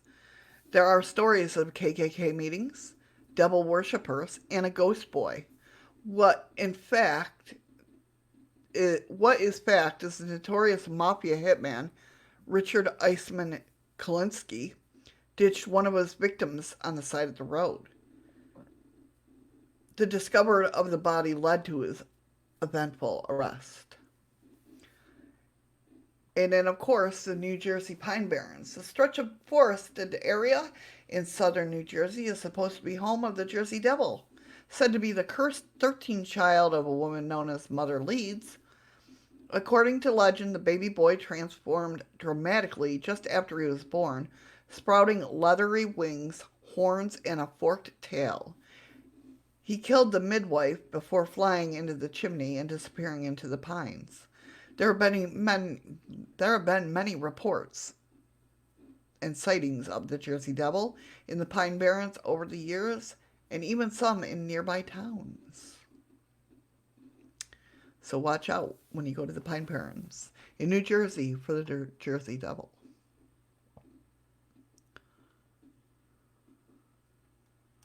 Now, I don't know if this one's going to have New Mexico, but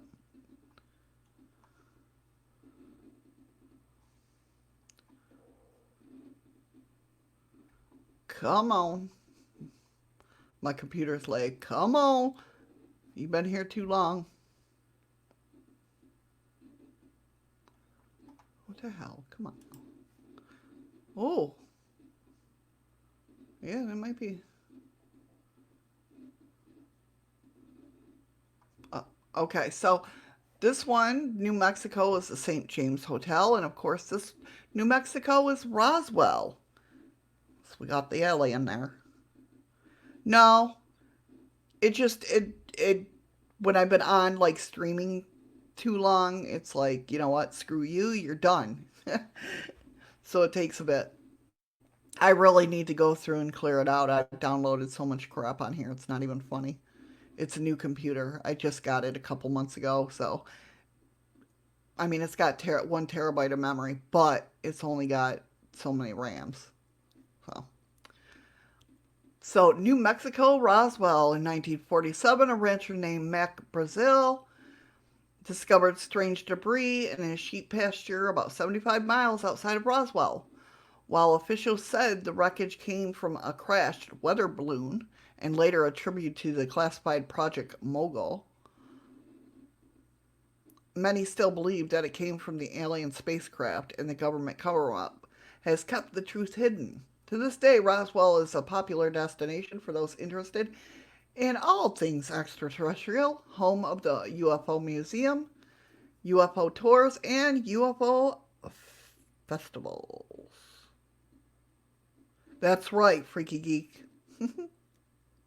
Both of them froze for you, Ron? What the hell? What do you mean, is anyone there? I'm here.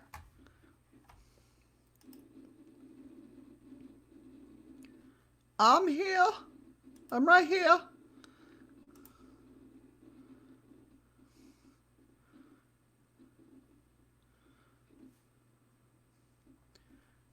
All right, New York. I'm curious. Watch them be both like New York City or something. Oh no, they got Rolling Hills. Okay, Rolling Hills. I have been to. I lived 15 minutes from it. I was hoping they would have Mount Hope Cemetery too, but they didn't. So, New York State Capitol building. Several ghosts are rumored to have haunted these halls, including 2 former presidents. Legend has it that a ghost of a man who committed suicide in 1890 and a watchman who died in a fire in 1911 both haunt the grounds. That's oh, I like that one. That is the New York State Capitol building. New York Rolling Hills Asylum opened in 1827 as a poorhouse. Rolling Hills Asylum in the town of Bethany originally catered to unwed mothers, widows, orphans, the disabled, and the mentally challenged. Eventually, the building was expanded to accommodate the criminally insane, making for a strange mix of personalities. Leave it to New York, because that's all of New York. We have strange personalities. Today, it is said to be one of the most haunted buildings in New York State, with paranormal activity detected throughout the property. One of the most chilling spots is the graveyard, where some 1,700 bodies are believed to be buried, many in unmarked graves. A commonly reported apparition of a 7 foot tall shadow man, believed to be the spirit of the inmate named Roy, who suffered from gigantism. I miss that place. I do. I lived 15 minutes from it. Um, it's a pretty cool place. I'm not going to lie. North Carolina, we have the Omni Grove Park Inn. And as soon as my computer wants to let me,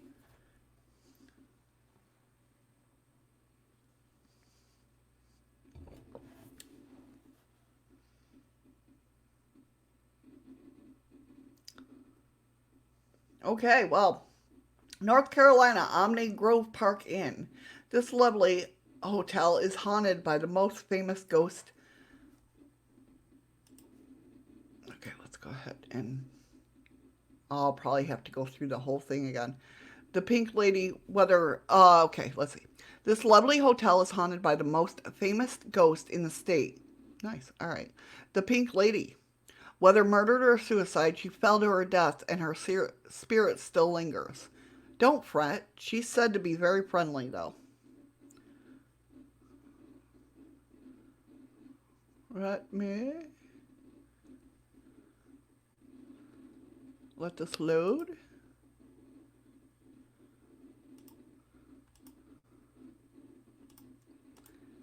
Let me get down. We're in North Carolina. North Carolina.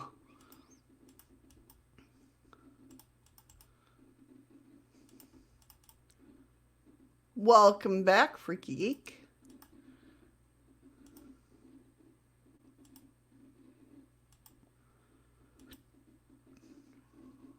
We're trying to get to North Carolina here.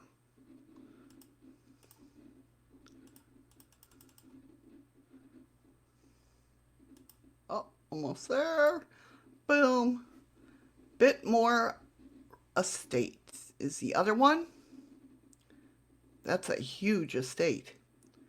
Though it's one of North Carolina's most popular tourist attractions, the Bitmore Estate is also one of the area's most haunted spots. Built between 1889 and 1895 by George Vanderbilt, the magnificent home, no wonder, contains 250 rooms, including a library where George spent a great deal of time. Today, some visitors of the mansion claim to have spotted him in the library, while others have heard his wife Edith whisper his name.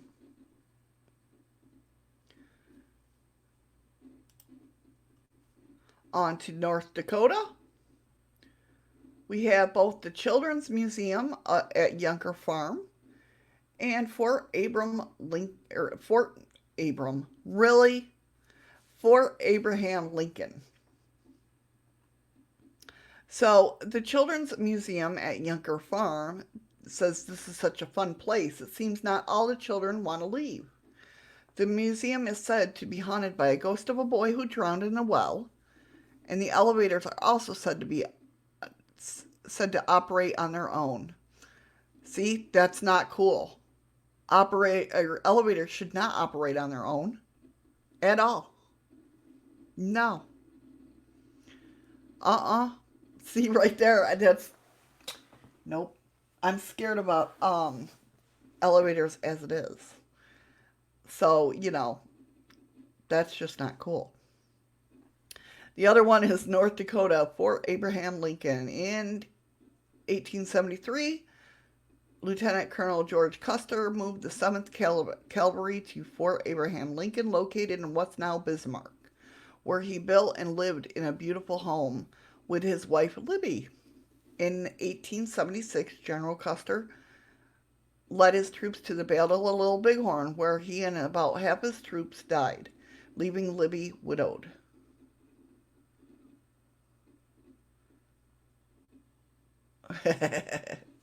The Custer home burned down in 1874, only to be reconstructed in 1989, which some say resurrected the men and women who lived and died there. Um, Many have reported many instances of paranormal activity. A woman wearing a black dress has been seen looking out a second floor window of the Custer house. Footsteps can be heard pacing the sergeant's quarters in the barracks, and the shadowy figure stalks the commissary at night. Visitors can go on a historian led or self guided tours, but likely won't hear about the hauntings. They want to keep that under wraps. Ohio State Reformatory, and both they both like it. So everybody's heard of the Mansfield Prison, Ohio State Reformatory. This Mansfield Prison is home to some of the most violent specters in the state. Ghosts of rioting inmates who frequently fought each other to the death in overcrowded isolation cells are said to haunt the jail.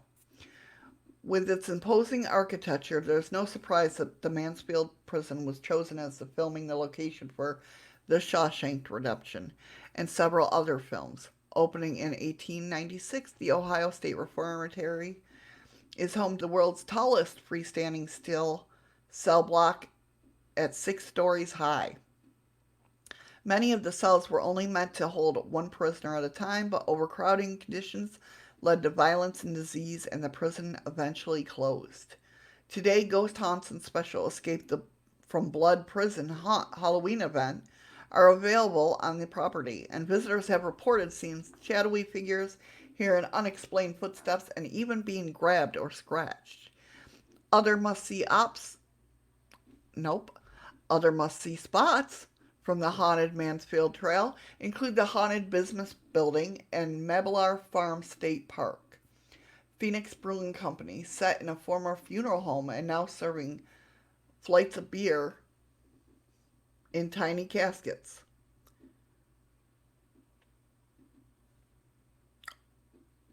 Okay. And that wasn't a mispronunciation. That now serving flights of beer in tiny caskets. That's a big cell block, though.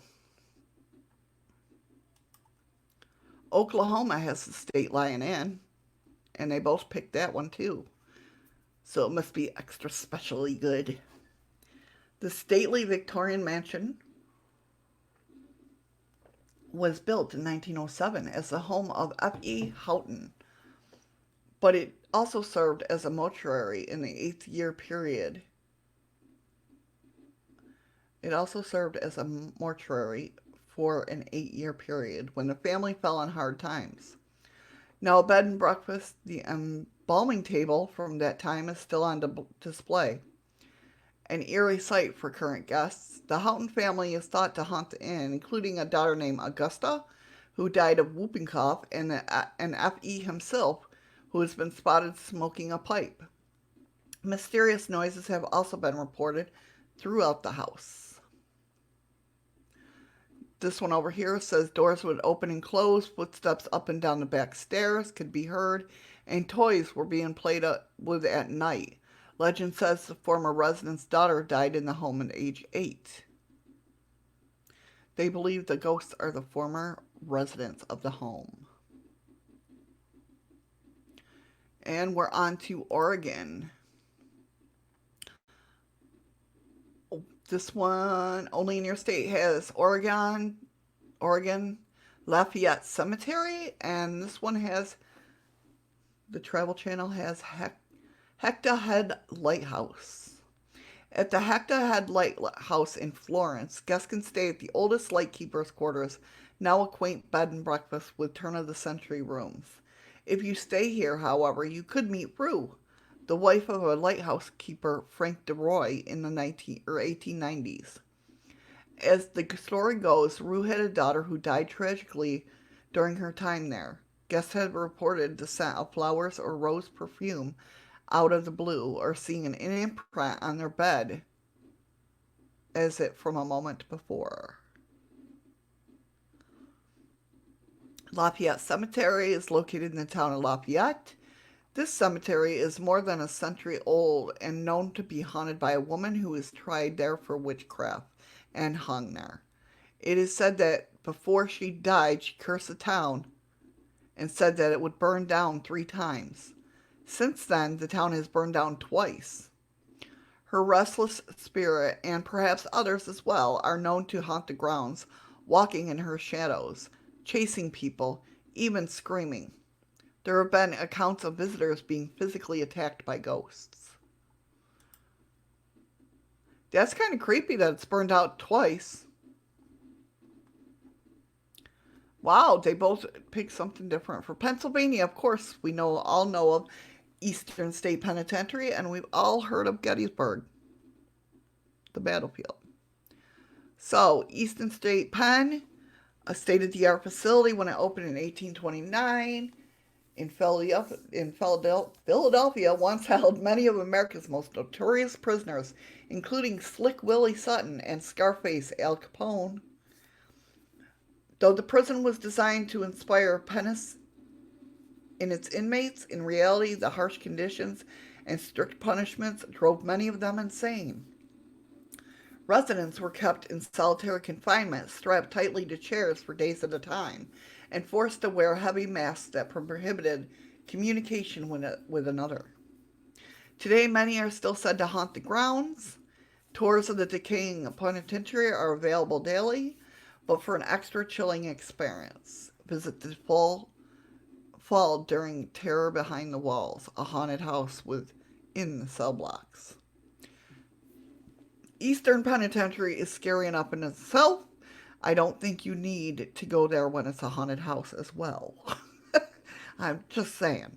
I mean, maybe you do. We've all heard of Gettysburg, the historic battlefield in Pennsylvania that was setting for one of the deadliest battles in the Civil War. Did you know it's home to numerous ghosts? Most chances you did. To this day, visitors report hearing the strange noises of moans, screams, gunfire, cannons, and coming from the anxious and unrestful ghosts.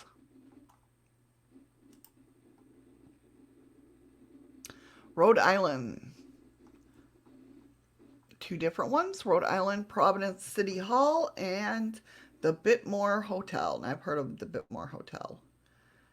Providence City Hall is believed to be haunted by Thomas Doyle, one of the city's longest standing and most loved mayors. Oh, I think I've heard of this one too. That name sounds familiar anyway. Staff have reported elevators operating on their own. Why? Why do they gotta make it scary like that? Furniture moving by itself and unexplained whispers in empty rooms. The Bitmore Hotel is located in Providence, Rhode Island. It's known as one of the most haunted hotels in the country. It was an inspiration for Stephen King's book Overlook Hotel, as well as Robert Bloch's Bates Motel. Are you creeped out yet? Oh, really, Ron? That had to been wild.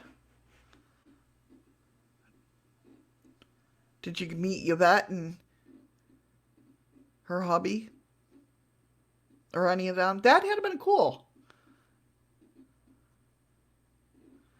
The story behind the hotel is that it was opened by a Satanist named Johann Weisakoff, who planned the hotel to have weekly animal who planned the hotel to have weekly animal sacrifices, nude waitresses, and more. During prohibition, locals and police officers drank and partied together there, which some believe had to do with the many murders that happened in the hotel. The ghosts of the victims still haunt the premises, and it's said that late into the night, people have heard raucous partying, laughing, and dancing, despite the bar being closed and empty. Rumor has it that more than one guest has even disappeared completely, never to be found. Nah, that's not cool. They were snobs, really? That's messed up. But you're not the first to say that. I heard that too. And you know what's sad about that is I love her and his relationship. I really do. Like when you see it on TV, like I forgot what the show's called. But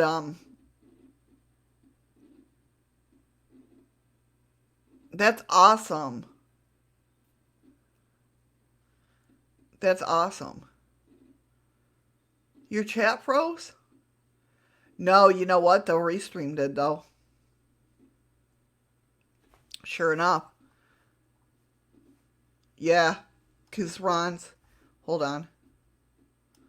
Let me see if I can maybe not.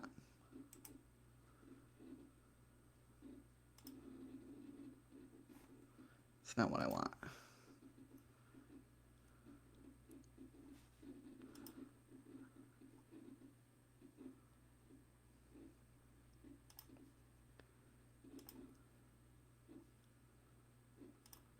Yeah, that ain't gonna help.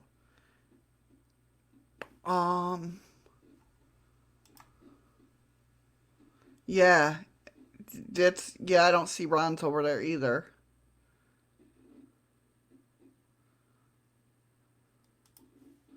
Hold on, let me try something here.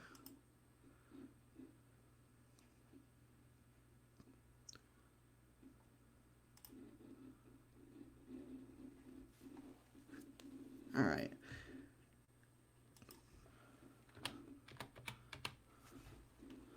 As soon as that comes up.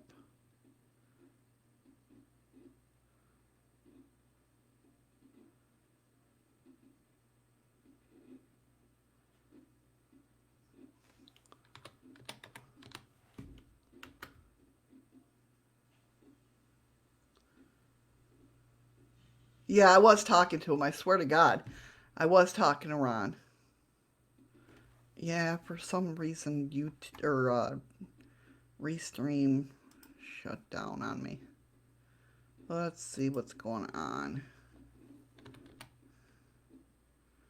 Restream.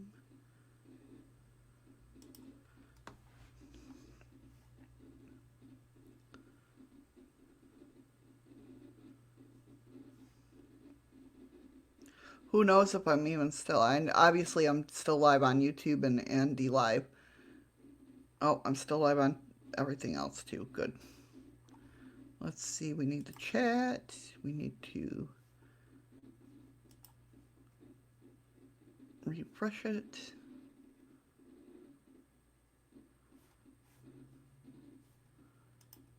Okay. Let's see.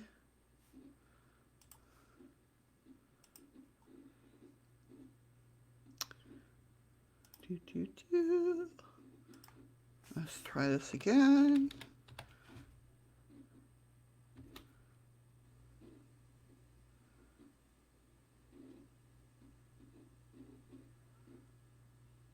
What the hell's going on? It's not, yeah, it's not. Freaky Geek, your messages aren't going over there either.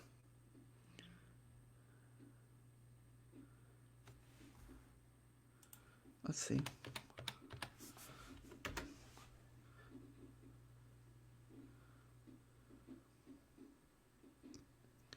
It's YouTube. YouTube's screwing up. That's what it is. It's YouTube.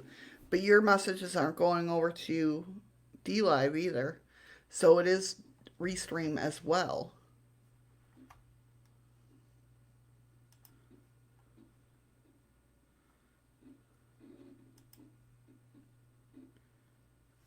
Sure enough, yeah.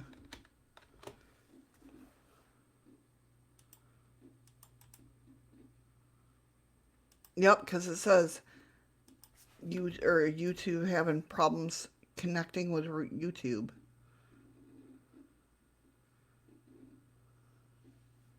Yeah. Ugh. Makes me so mad. Right?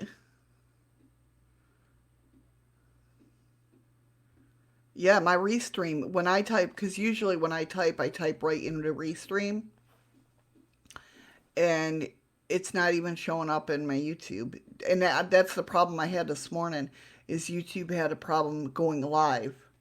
That's why I had to start my stream over again. Oh, it pisses me off.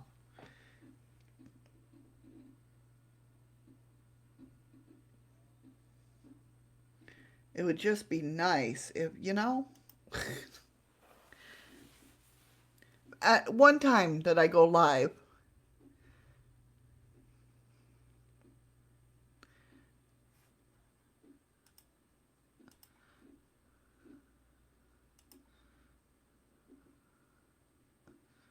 yeah, it's showing up there, but it's not showing up there. Oh, that pisses me off. Oh, wait a minute. Let me see if I can do something. I'm gonna try something. Watch out, she's trying something.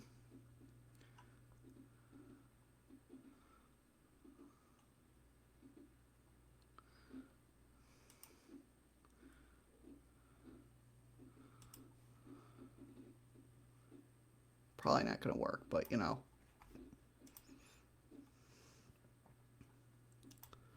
Filter, hide chat.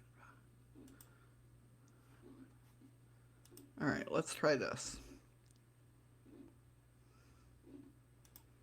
Okay. All right, Ron. Thank you for letting me know. Let's try this. And it's still not working. Okay. Well, I tried.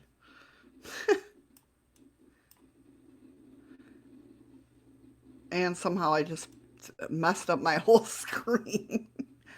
Oh, Lord. Oh, crap. How am I going to move that?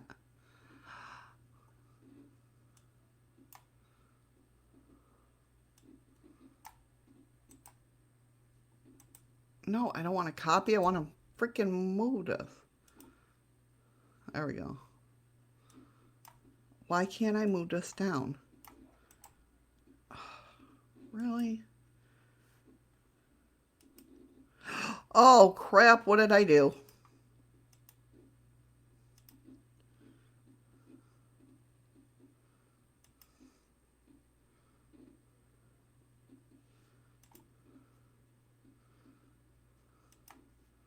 Wow.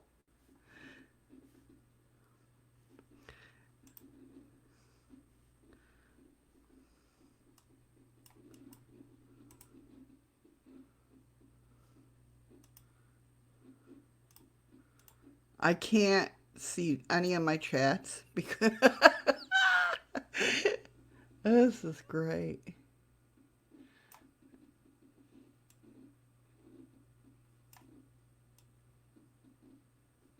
It'll go up, but it won't go down. Okay. That somewhat helped me. Oh no, that didn't help me. How do I escape from there?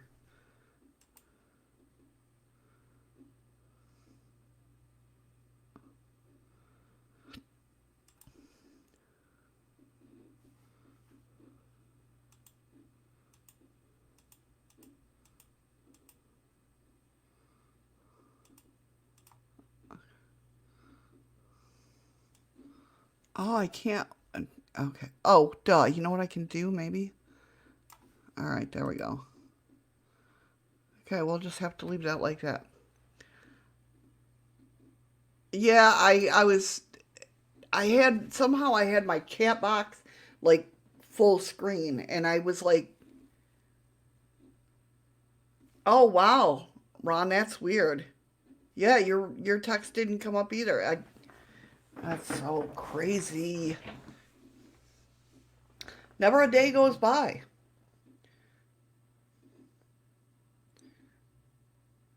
So yeah, my chat went full screen, so I couldn't see any of my chats or myself online. I tell you. And then when I was trying to move it and get it out of the way, that's when I closed out everything and was like, oh no, I didn't lose anything, thank God. Tell me there goes my OBS. No. Okay. Ah, I swear.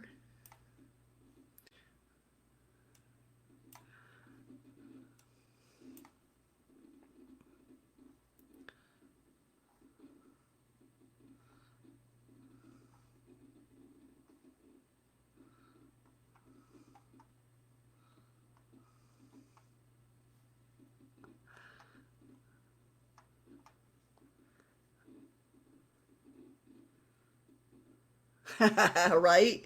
Right? I'm here. I hear you. Ron, I see you. I see you.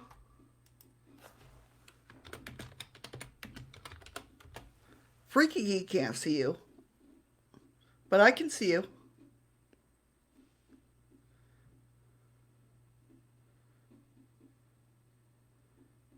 Can you hear me?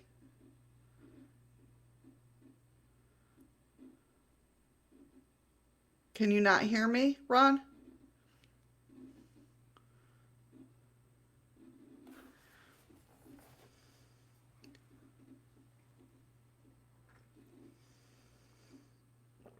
I don't think Rod can hear me. Goodness gracious. That would be D Live's issue, I believe. Well,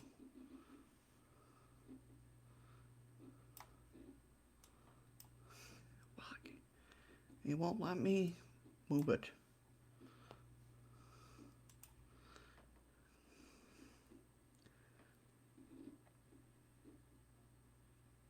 I know, Ron. It sucks. Yeah, you're like far behind. Not far. I mean, not far, but lagging a lot. Yeah. Am I lagging on your end, Freaky Geek?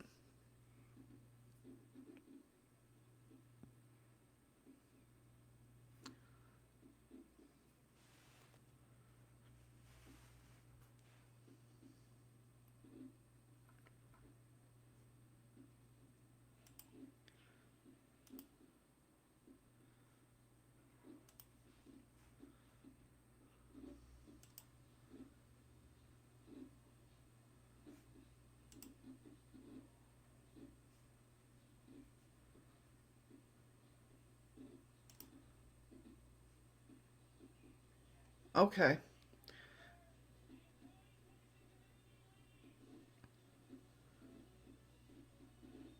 Unfroze laughing? Oh, wow. That's weird.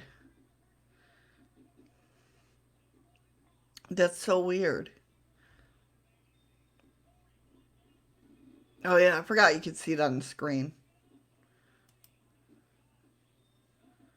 Would it be easier if I,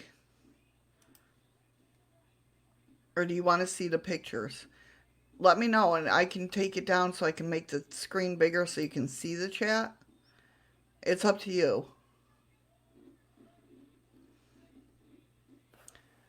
I'll go on to the next one. You hear me? Okay. Yeah, exactly, Freaky Geek. That's what I'm saying. Laughing is better. Laughing is better than definitely picking your nose or thinking hard. That's when, knowing my luck, that's when I would get stuck, you know? Like, so South Carolina, we're on South Carolina. We got Dock Street Theater and Old Charleston Jail.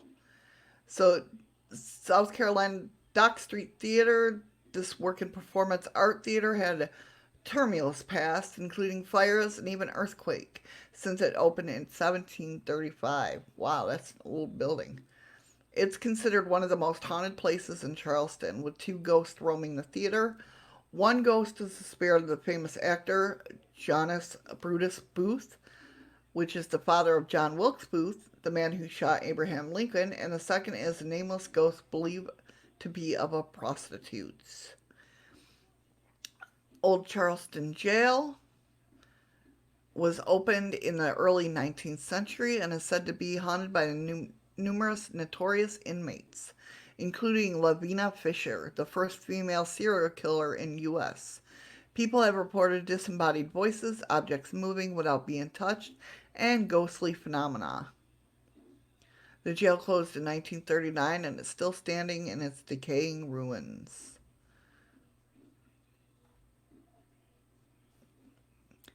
Yeah, it's definitely 1735. That's a freaking old building.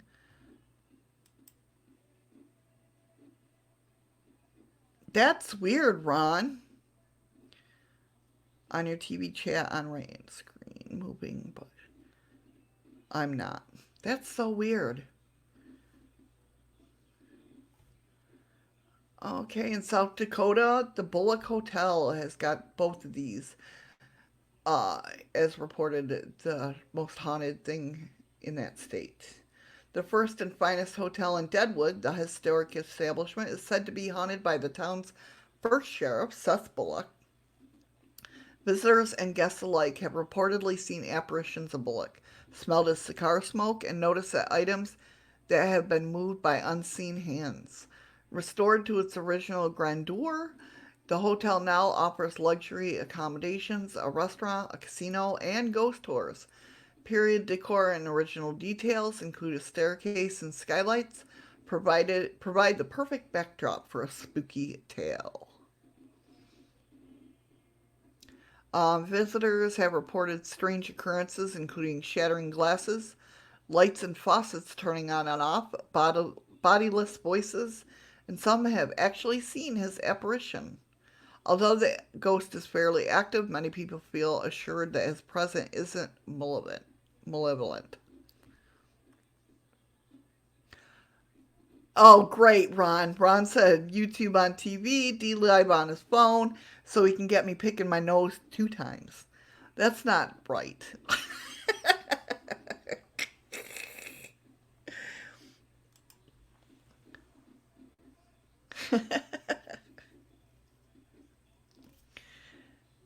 Tennessee. Here's another one of my hot spots that I want to go. It's on my top 10 list.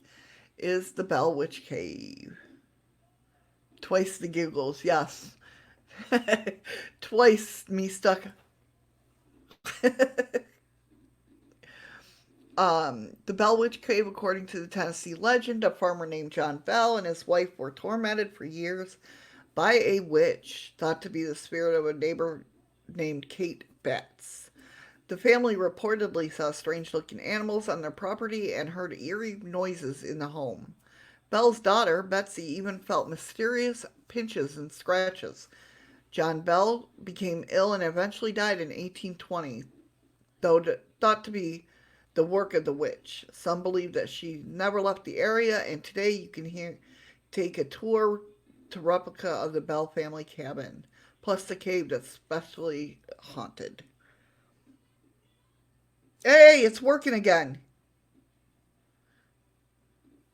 See, Restream, it has its own mind.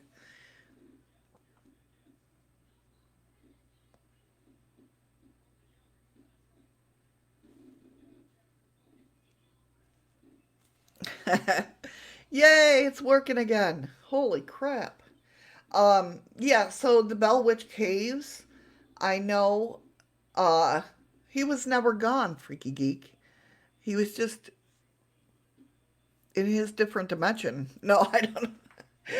He was never gone. He was still here. He's over on D Live still. But Restream's working now. You're no longer blind online. Woohoo! The rumor has it that if you take a stone from the Bellwitch Cave, uh, oh, right here, is said that if you take something from the cave, even a pebble or a stick, you will be cursed. And people have sent what they've taken. They've taken a rock or a stone or, from the cave. And there is many times that they've mailed it back to the Bellwitch Caves because things have happened to them. So would you guys take a rock or a stick or a pebble or anything from the Bellwitch? Would you try it? I'd want to try it, but it depends. I want to try it, but not be too far from there. So if something does happen, I can return it right away, not wait for it to go through the mail. Yeah, exactly, Freaky Geek. Sounds like lava rocks from Hawaii. Yeah, that's exactly right. I think it's going to crash again. It hasn't.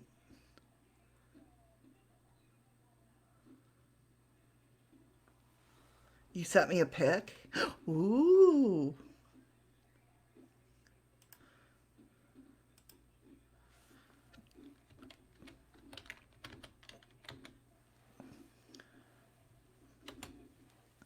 Yes, computer. I want to go to Twitter. But yeah, like the lava rocks from Hawaii, you're exactly right. Why is my screen so big? Holy hell.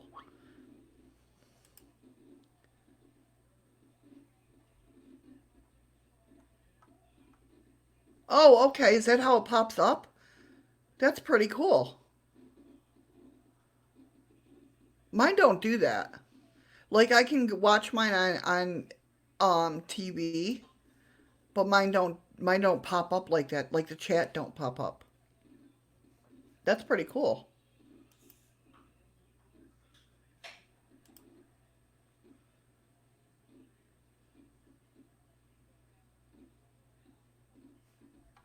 So yeah, I definitely want to go to the Bell Witch Cave,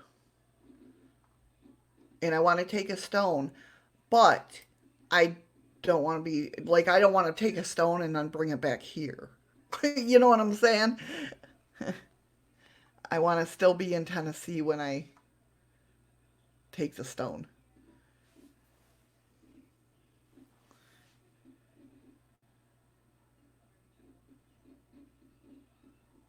I'm just trying to make sure that the chat's working right.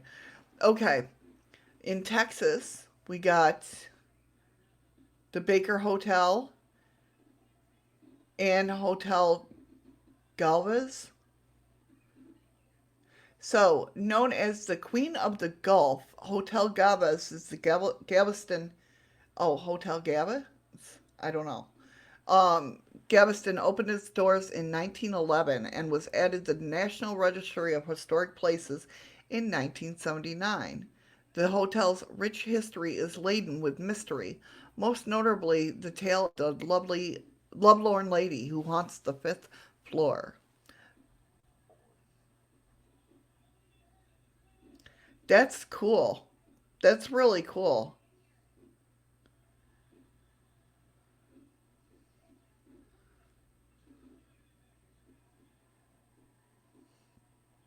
I would drive with you. I would drive. It's just going to be a while because I can't get through Canada right now. And I'm not taking, well, I could take a plane. But being laid off now, I'm not going to have the money. Legend has it bride to be Audria took her own life in room 501 after she heard her betrothed died at sea, only for him to arrive at the hotel alive and well days later. Guest of Hotel goes, oh, I've heard of this, I think. Wasn't that a movie or something? Hotel Galvez have reported experiencing cold breezes, doors slamming, and flickering lights.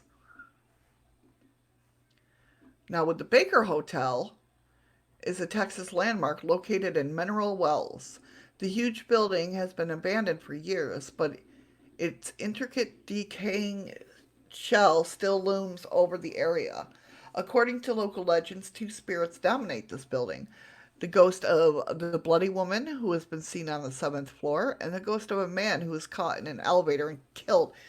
Freaking elevators, I'm telling you. See? Utah. We have the Rio Grande Depot in Salt Lake City and the Old Tool Hospital. Part abandoned nursing home and part haunted attraction. It's not a nursing. This is old because that's not a nursing home anymore. It's all Asylum 49. Anyway, Old Tool Hospital is terrifying. Former nurses claim the hospital is inhabited by three ghosts: a nurse in white, a man in black, and a little girl. Ghost tours of the property are now available for paranormal enthusiasts. Known as Asylum 49, the full contract haunted attraction is not for the faint of heart either. Visitors can be touched, grabbed, or even carried off to another room by cast members.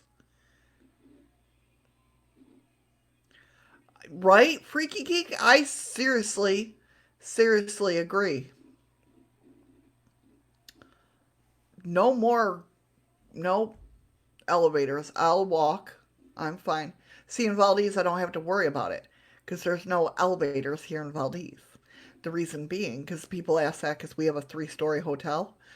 People ask that all the time. Do you have an elevator? And I'm like, no. And they're like, why not? And I'm like, well, if you get stuck in the elevator, it'll take 6 hours for somebody to drive here from Anchorage to get you out. So I don't have to worry about that here. Although I don't like running downstairs and upstairs, and then our lobby floor is in the middle. So you got upstairs and downstairs. The Rio Grande is haunted by several ghosts, but it's most famous for the Purple Lady, a woman who often appears in the restroom on the main floor. She and her fiance had an argument at the depot, and she threw her ring onto the tracks. When she climbed down to retrieve the ring, she was hit and killed by a train. A dark man is also seen on the first floor, and security guards reports lights flickering on and off, voices, and heavy footprints.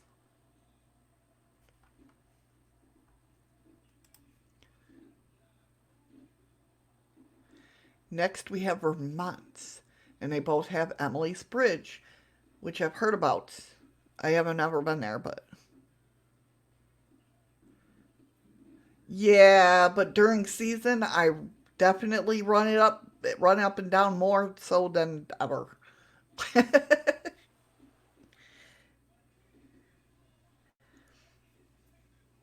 I each day at work, I used to wear one of those Fitbits, wristwatches, and according to that, I did 11,000 steps daily when I was working. Did I believe it? Because a lot of people are like, we don't know how to work your TVs, you know, eh, all sorts of stuff. So in Vermont, Emily's Bridge, also known as Goldbrook Bridge, this site Stowe is said to be haunted by a girl named Emily who had arranged to meet her lover at the bridge so they could run off and elope. When he didn't show, she hung herself from the rafters. Visitors to the bridge have reported seeing several strange occurrences, including seeing scratch marks appear on the vehicles, hearing footsteps, and spotting a white apparition. Yeah, I bought one. I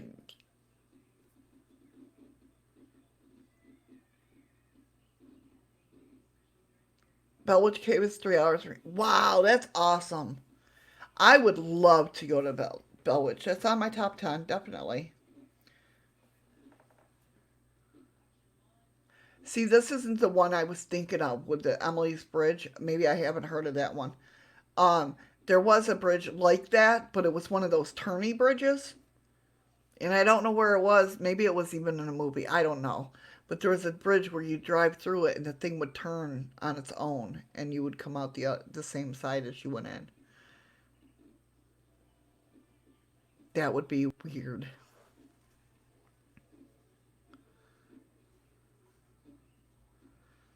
In Virginia, we have Cold Harbor Battlefield and Peyton Randolph House. Built in 1715 and restored in the 1900s, the Peyton Randolph House is one of the oldest homes in Williamsburg and one of the most haunted. It is said that a slave named Eve cursed the house in retribution for cruel treatment. From then on, many people died on the property, including a Civil War soldier with a mysterious illness, a boy who fell from a tree, a girl who fell from the window, and two men who shot and killed each other during a heated argument. These tragic incidents seem to have had a lasting effect on the house over the years, and visitors have reported hearing strange voices, seeing objects move on their own, and being touched or pushed.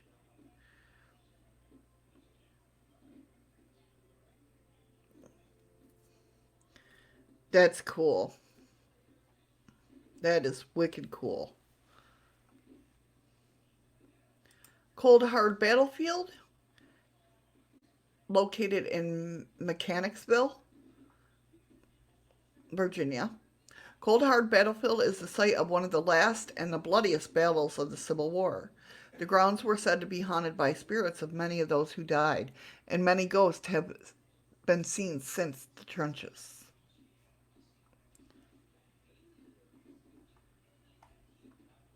Washington, we have Port Townsend, and which I've heard of, and Port Defiance Park.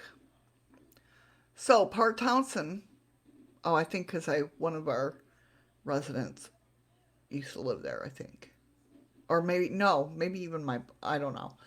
Port Townsend's one of three Victorian seaports in the U.S. is known for having several places that are haunted, including a Manresa Castle, where a woman is said to be seen in the window at times, At Fort Worden, a former military base with strange sightings and unexplainable sounds.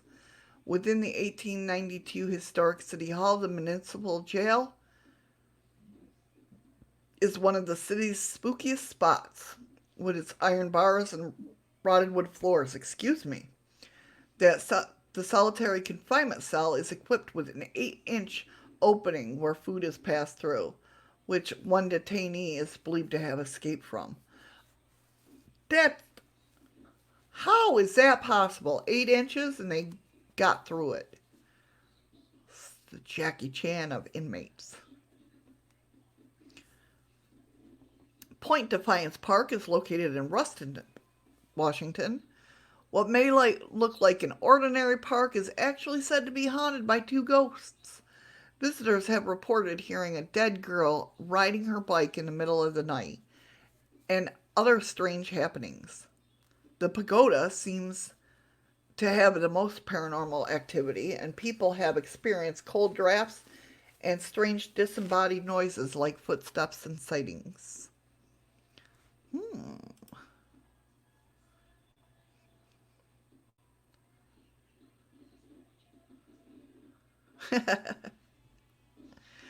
West Virginia Trans Allegheny Asylum, and that's on both of these. They know what's up. When it opened in 1864, the Trans Allegheny Lunatic Asylum in the city of Weston was meant to house a maximum of 250 patients. Yet, by the 1950s, it was home to nearly 2,400 residents, living in horrible, overcrowded conditions. Many entered the asylum with no signs of mental illness, but the abandonment and abuse, including cruel experiment procedures and solitary confinement, often robbed them of their sanity. Now, many of these souls are believed to haunt the property. Visitors have reported seeing apparitions, as well as hearing screams and other unexplained sounds. Paranormal tours and ghost hunts are offered regularly at the asylum. This one said, the Gothic abandoned building is now rotting in Weston, while ghosts dominate the promises. Paranormal experiences that have been reported, such as seeing the ghost of many people who lived and died in the facility, doctors and patients alike.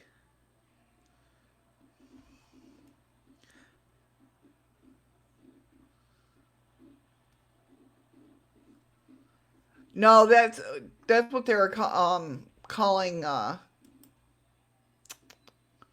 don't know. Part of the park was pagoda. Wisconsin, we have the Pfizer Hotel and Nelson's Hall. I've heard of the Pfizer Hotel. I don't think I've heard of Nelson's Hall.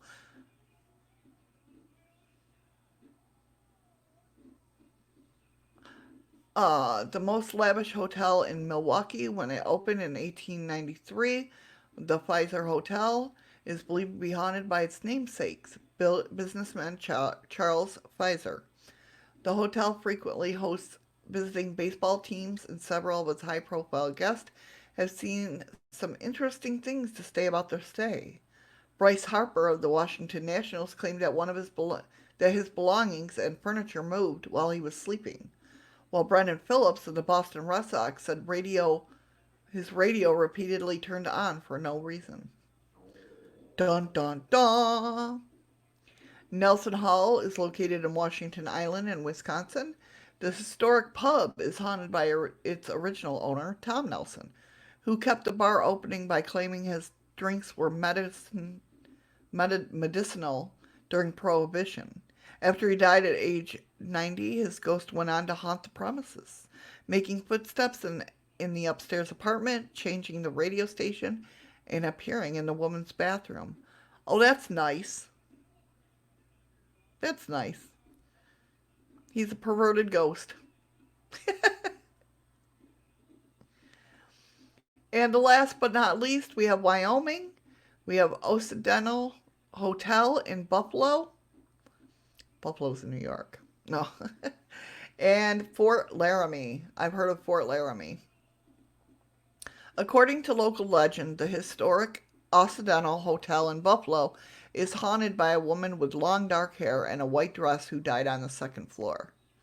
Visitors have reported moving objects and furniture and strange bodily bodiless noises. I was like, strange body noises.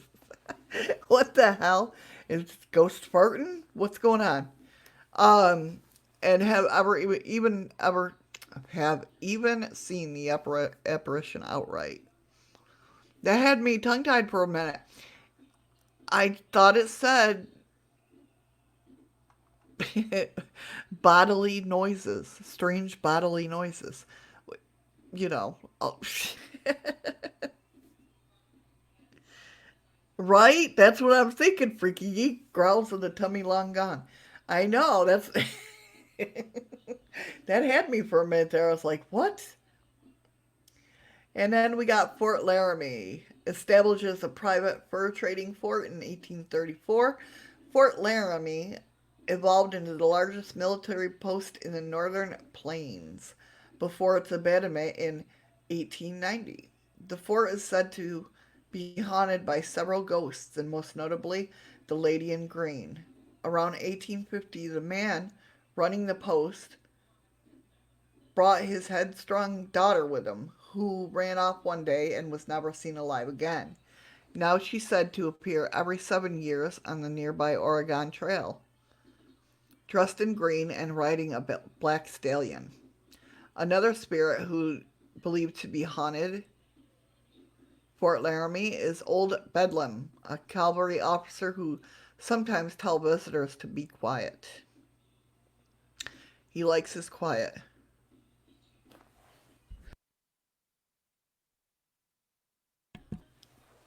Excuse me, sorry guys. So there we have it.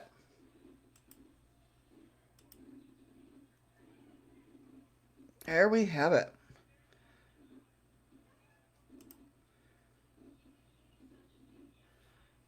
That is a list of, at least by those choices, the Travel Channel and your state, your state or whatever it was. Um, those are the top haunted places in the 50 states. Some really cool ones that I didn't know about, honestly. Um, Definitely pretty cool. I finally got that chat box to leave and get out of the way. Haha. Um, so definitely some interesting ones. I want to check out the Valdez Cordova one, which is somewhere by the pass, Thompson's Pass. Um, Pretty cool. Some I didn't know, some I did know. I was really hoping that they in Rochester, New York, they had up Mount Hope because that's where, like I said, one of the suspects of being Jack the Ripper is buried. Um, and that cemetery is very creepy. Like, I mean, there's I don't know if they're there anymore, but there were devil worshippers there. Um, I don't know if they were there when we were there, but I know we got a warning by before I was going there. I was talking about going to Mount Hope and that, and he's like, even during the day, carry a knife or something because there are strange people that go there. Um,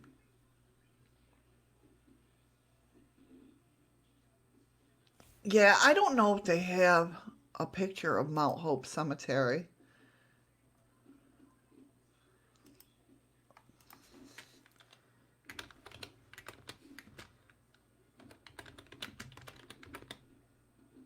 Rochester.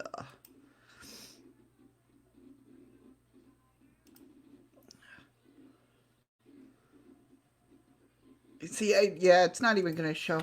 Let's see, Jack the Ripper. I've been to that. Oh, that's not even. Oh, oh,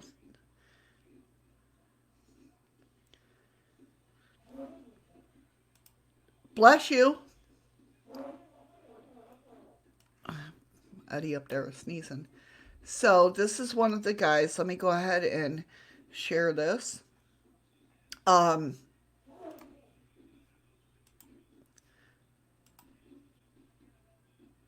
this is the tomb right here. Dr. Francis Tometli. He was suspected of being Jack the Ripper, and like I said, he came back to. He's not showing up. He's showing. Oh yeah, he might not. Let me see. Did I don't think those show up on. Nope, you're right. You are so right.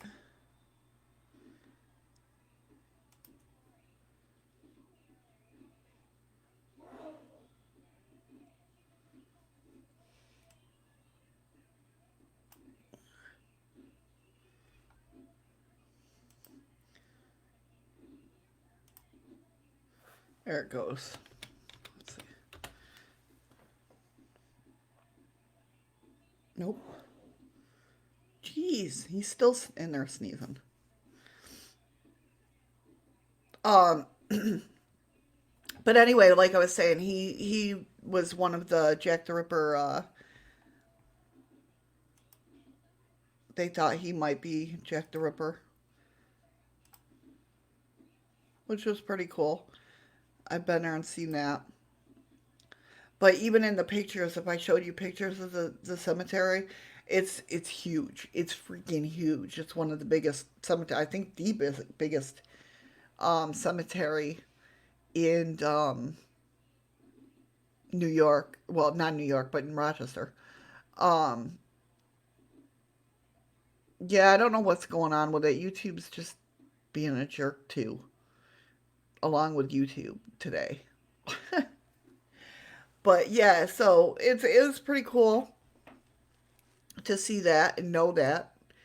Uh, but it's windy, very windy. Like you go in the old parts, you go down this winding path, and it's the old part of the.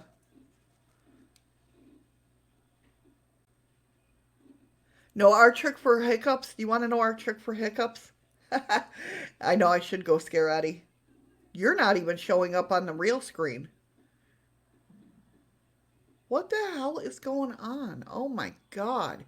I'm going to have to try to find a new chatbot. But see, the chatbots that I use, Restream's the only one that I can find that will use or work with DLive. That's so wrong, no. It's YouTube. I'm telling you, YouTube's got this all screwed up. Yeah, Ron's magic. Ron is magic.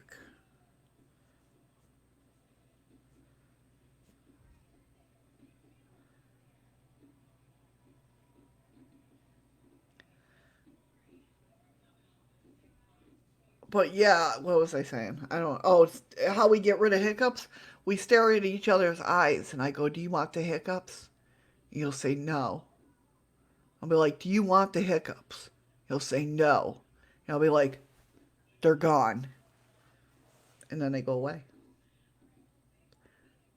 because I am magic.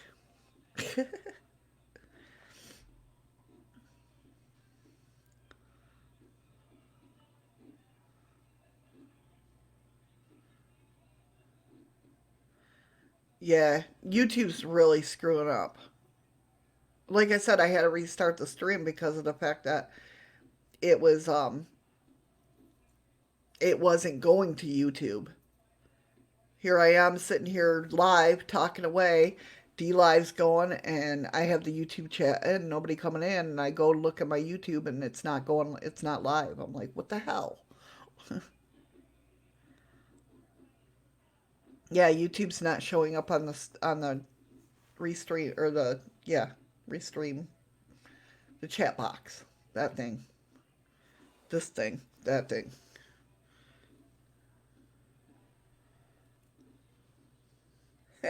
My mic's in the way. That thing. Yeah, I know. Oh, I know. I wish we could show Ron how it was because he didn't get to see. But one eye was up here, one eye was down here. It was funny as hell. It was weird. Very, very weird. But since I've almost been live 3 hours, well, now a little less because of YouTube. Thanks, YouTube. I'm going to get going. And I appreciate you guys hanging out and chilling with me and going through the list of the 50 states. I might come on later today. I don't know. I've been sending out. That was the other thing, too. My Facebook wasn't working. My Facebook stream. I'm like, what the hell? So, fam love to you, Zach. I'm going to go grab something to eat and probably take a nap for a little bit. But I might be back later on D Live. And always remember, I always go live all night with the webcams, the ghost cams, and the UFO cams, and listen to music. You can go in there, and I'm not there usually, but um, you can watch them if you see anything. Definitely put it in the chat box.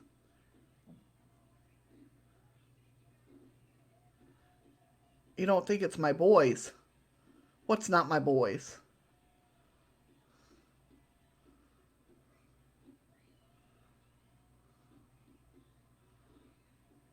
What time? I don't know. I don't know. I will, if I do, I will definitely watch my Facebook post. I will definitely make sure I, I was going to say tweet it out. I'm going to make sure I post on my Facebook that I'm live.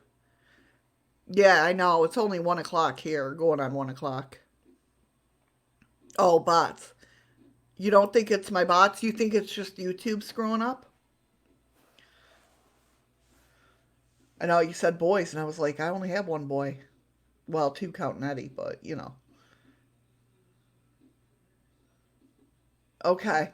I will definitely put it in Facebook. I go live every night with the webcams and the music, but that's usually not until like 11 p.m. my time.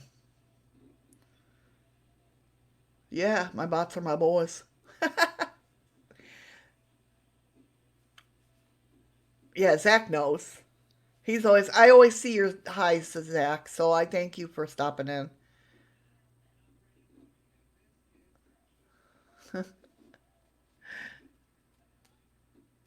Yeah, I think it's YouTube too, because like I said, I've never had a problem with going live on YouTube until this morning. But I hear a lot of people are having problems going live and with YouTube and like even trying to set up the different days of me going live. It was so slow. So slow. Yeah, I always see your highs in there, and I thank you for stopping in there, Zach. Yeah, that's why I've been going over to D Live, seeing who's live over there, because it's like some of them are running smoothly.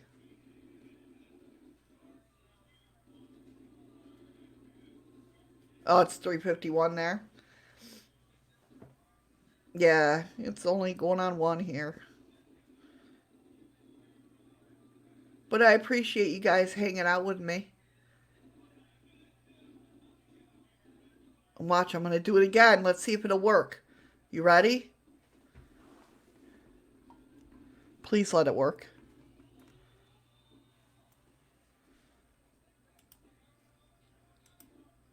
I think I got to go there, though.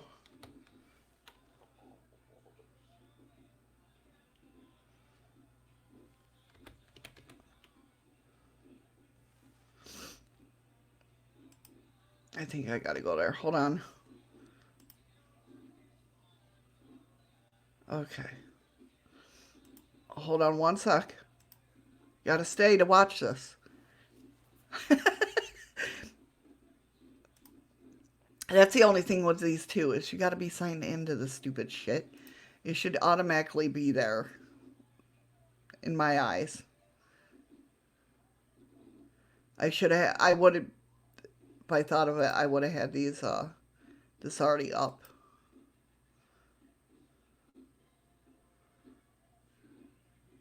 It's coming. Ready? Here it comes.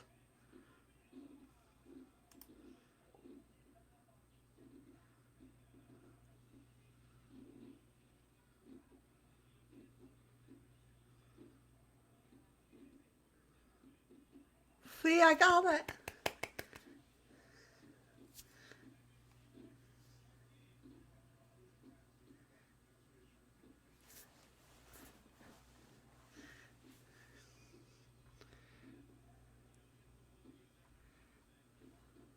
Did you guys like it?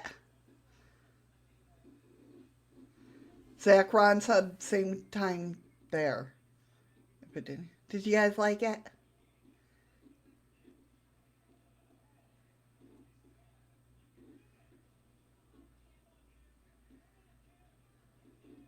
Right? Exactly. Freaky geek. So once it is that I sign in the beginning of my me going live and start it, then I can then click over to it and it'll like already be running.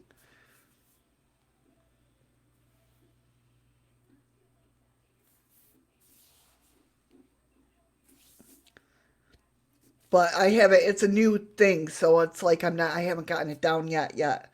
But I'm glad you guys like it. I'm glad you guys like it. You guys mean the world to me. I have the most awesome mods in the world.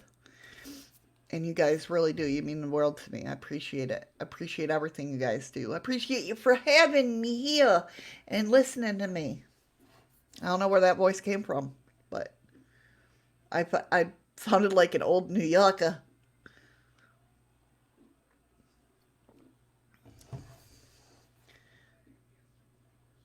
We got the Jersey, you want a quarter for your walk. No, not Jersey's like that. That's what I sounded like. New Jersey.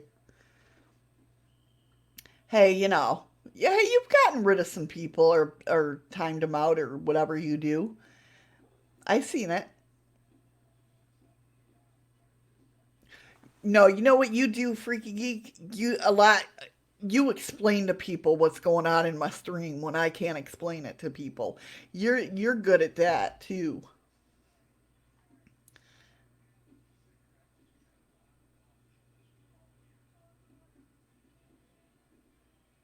Hey Carol, how you doing?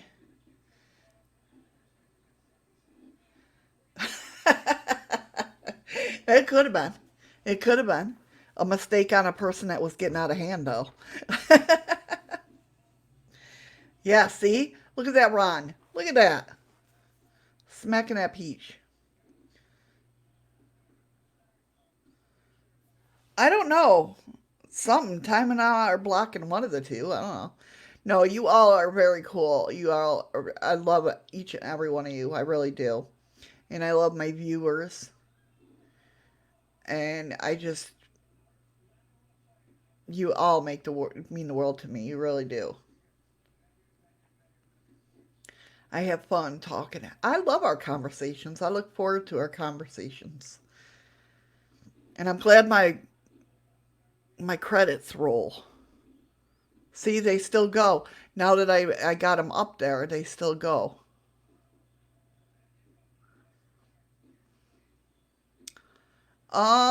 Tell you something about reptilians that you may not know about. I don't know how much you know about reptilians.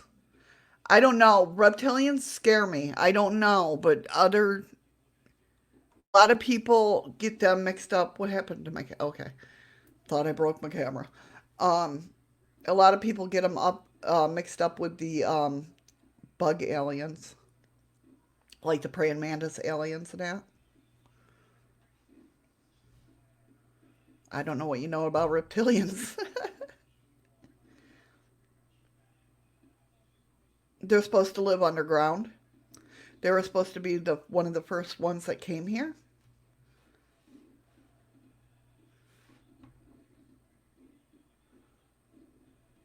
Or are we even, well, that's where my mind goes. Reptilians. Are we talking about dinosaurs or are we talking about aliens? You come to this channel, I'm going to automatically assume aliens.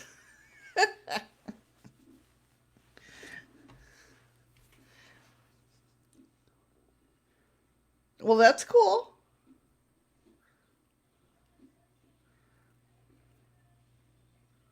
Okay.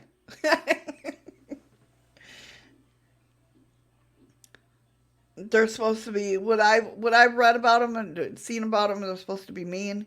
Although that I've been heard that's changed. That all aliens are basically the same tempered. They're all not the same tempered, but they're all I don't know. What book did you read, Carl?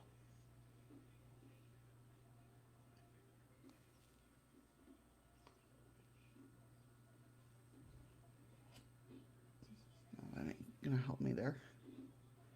Okay, but maybe that's what I'm thinking about, Ron. Is that there's supposed to be two kinds, and Restream's working again. Oh, okay.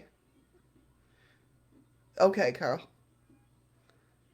Maybe that's what I'm thinking about, Ron, that there's two kinds. All right, cool. Because I remember hearing, for the longest time when I first started talking and, reading about aliens and stuff like that, and that there could be aliens, um, I remember the reptilians were always bad, bad, bad. Don't want to mess with them, don't want to do anything with them, they're bad, bad, bad. And then I remember hearing about that there was reptilians that were nice, that were good, and that they're all supposed to be,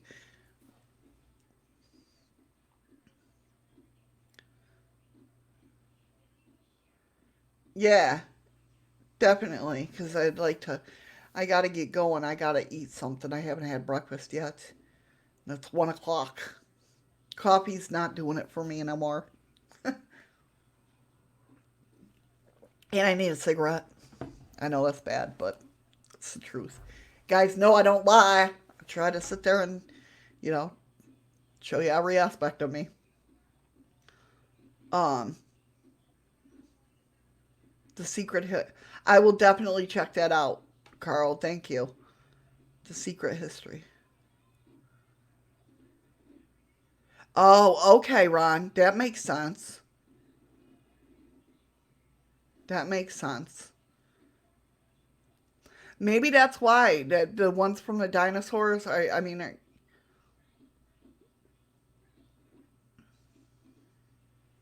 yes, the V. Oh my God, I used to love that show when I was younger, when I was a kid. That was 80s, wasn't it? Like late 80s? The V, the visitors. Yep, the original visitors, not the new one that they had out. That's right. It's probably where I first. Yeah,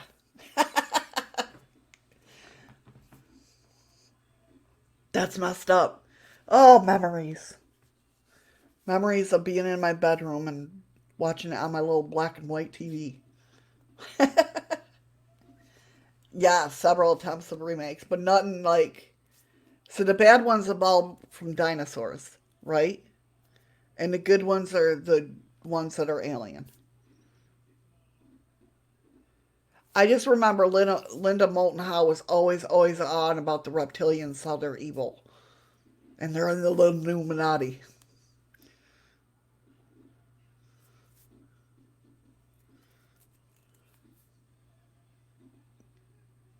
Really, I didn't have a seizure just then. That's how I have to make myself say, oh, Jesus. Thank you for the follower. Follow, THC. I appreciate it. It scared me. I swear. D-Live is going to give me a heart attack.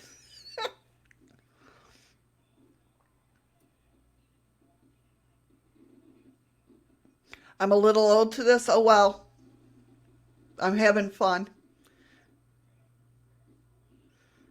Hey, peace, love, and hope. How you doing, hon? Thanks for coming in. Okay, the aliens are not the good. Okay, gotcha, gotcha. But we haven't seen any pictures of the ones that evolved from dinosaurs, right, Ron?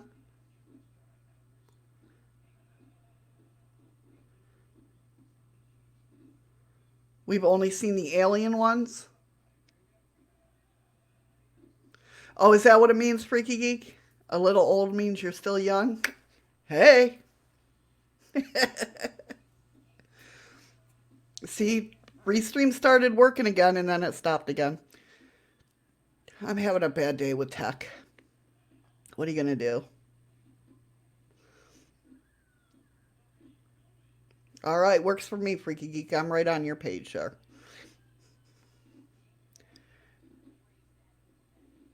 As long as my kids still think I'm cool, we got it. I'm good.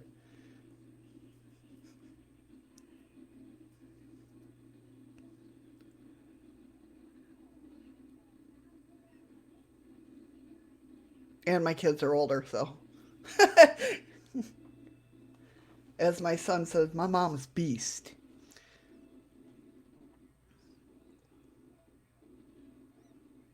Oh, sorry, my bad, my bad. My bad, Freaky Geek. No, with that being said, though, I'm going to head off. Thank you guys for coming in a little bit late, but um, I appreciate you guys hanging out with me. And tomorrow, oh, thank you, peace, love, and hope. Oh, if it's just Facebook, forget it then, Freaky Geek, yeah. Tomorrow is Tarot Tuesday. Free card readings, of course. And yeah, I hope you all have an amazing day. I really do. Thanks for hanging out with me. It's been interesting going down those some of those ghost, you know, paranormal haunts. I know some don't, some I don't. Uh, well, we enjoy having you here. Peace, love, and hope. And yeah, like I said, keep a look on my Facebook page. I might go live later on D Live. I don't know. I don't know. YouTube was giving me problems today. I might go live and do games tonight. I don't know. I never know until I wake up from my nap. Oh, cool. Definitely love to hear it. Peace, love, and hope. Definitely. Just so you know, I do lurk in your streams too. I'm telling everybody whose streams I lurk in. I lurk in yours. I always leave you a like. A lot of times, I'm either, or I was at work and then I can't type that much when I'm at work watching people's streams. But, um, yeah, but I always leave a like. Always. You're welcome. But with that being said, I hope you guys have an awesome day. I really do. Play my credits one more time, shall I? And yeah, have an awesome day, and we'll see you tomorrow for Tarot Tuesday.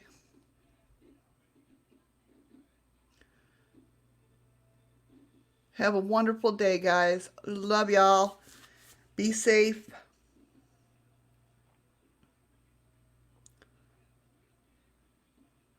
That's right. I am always lurking. That's right, Ron.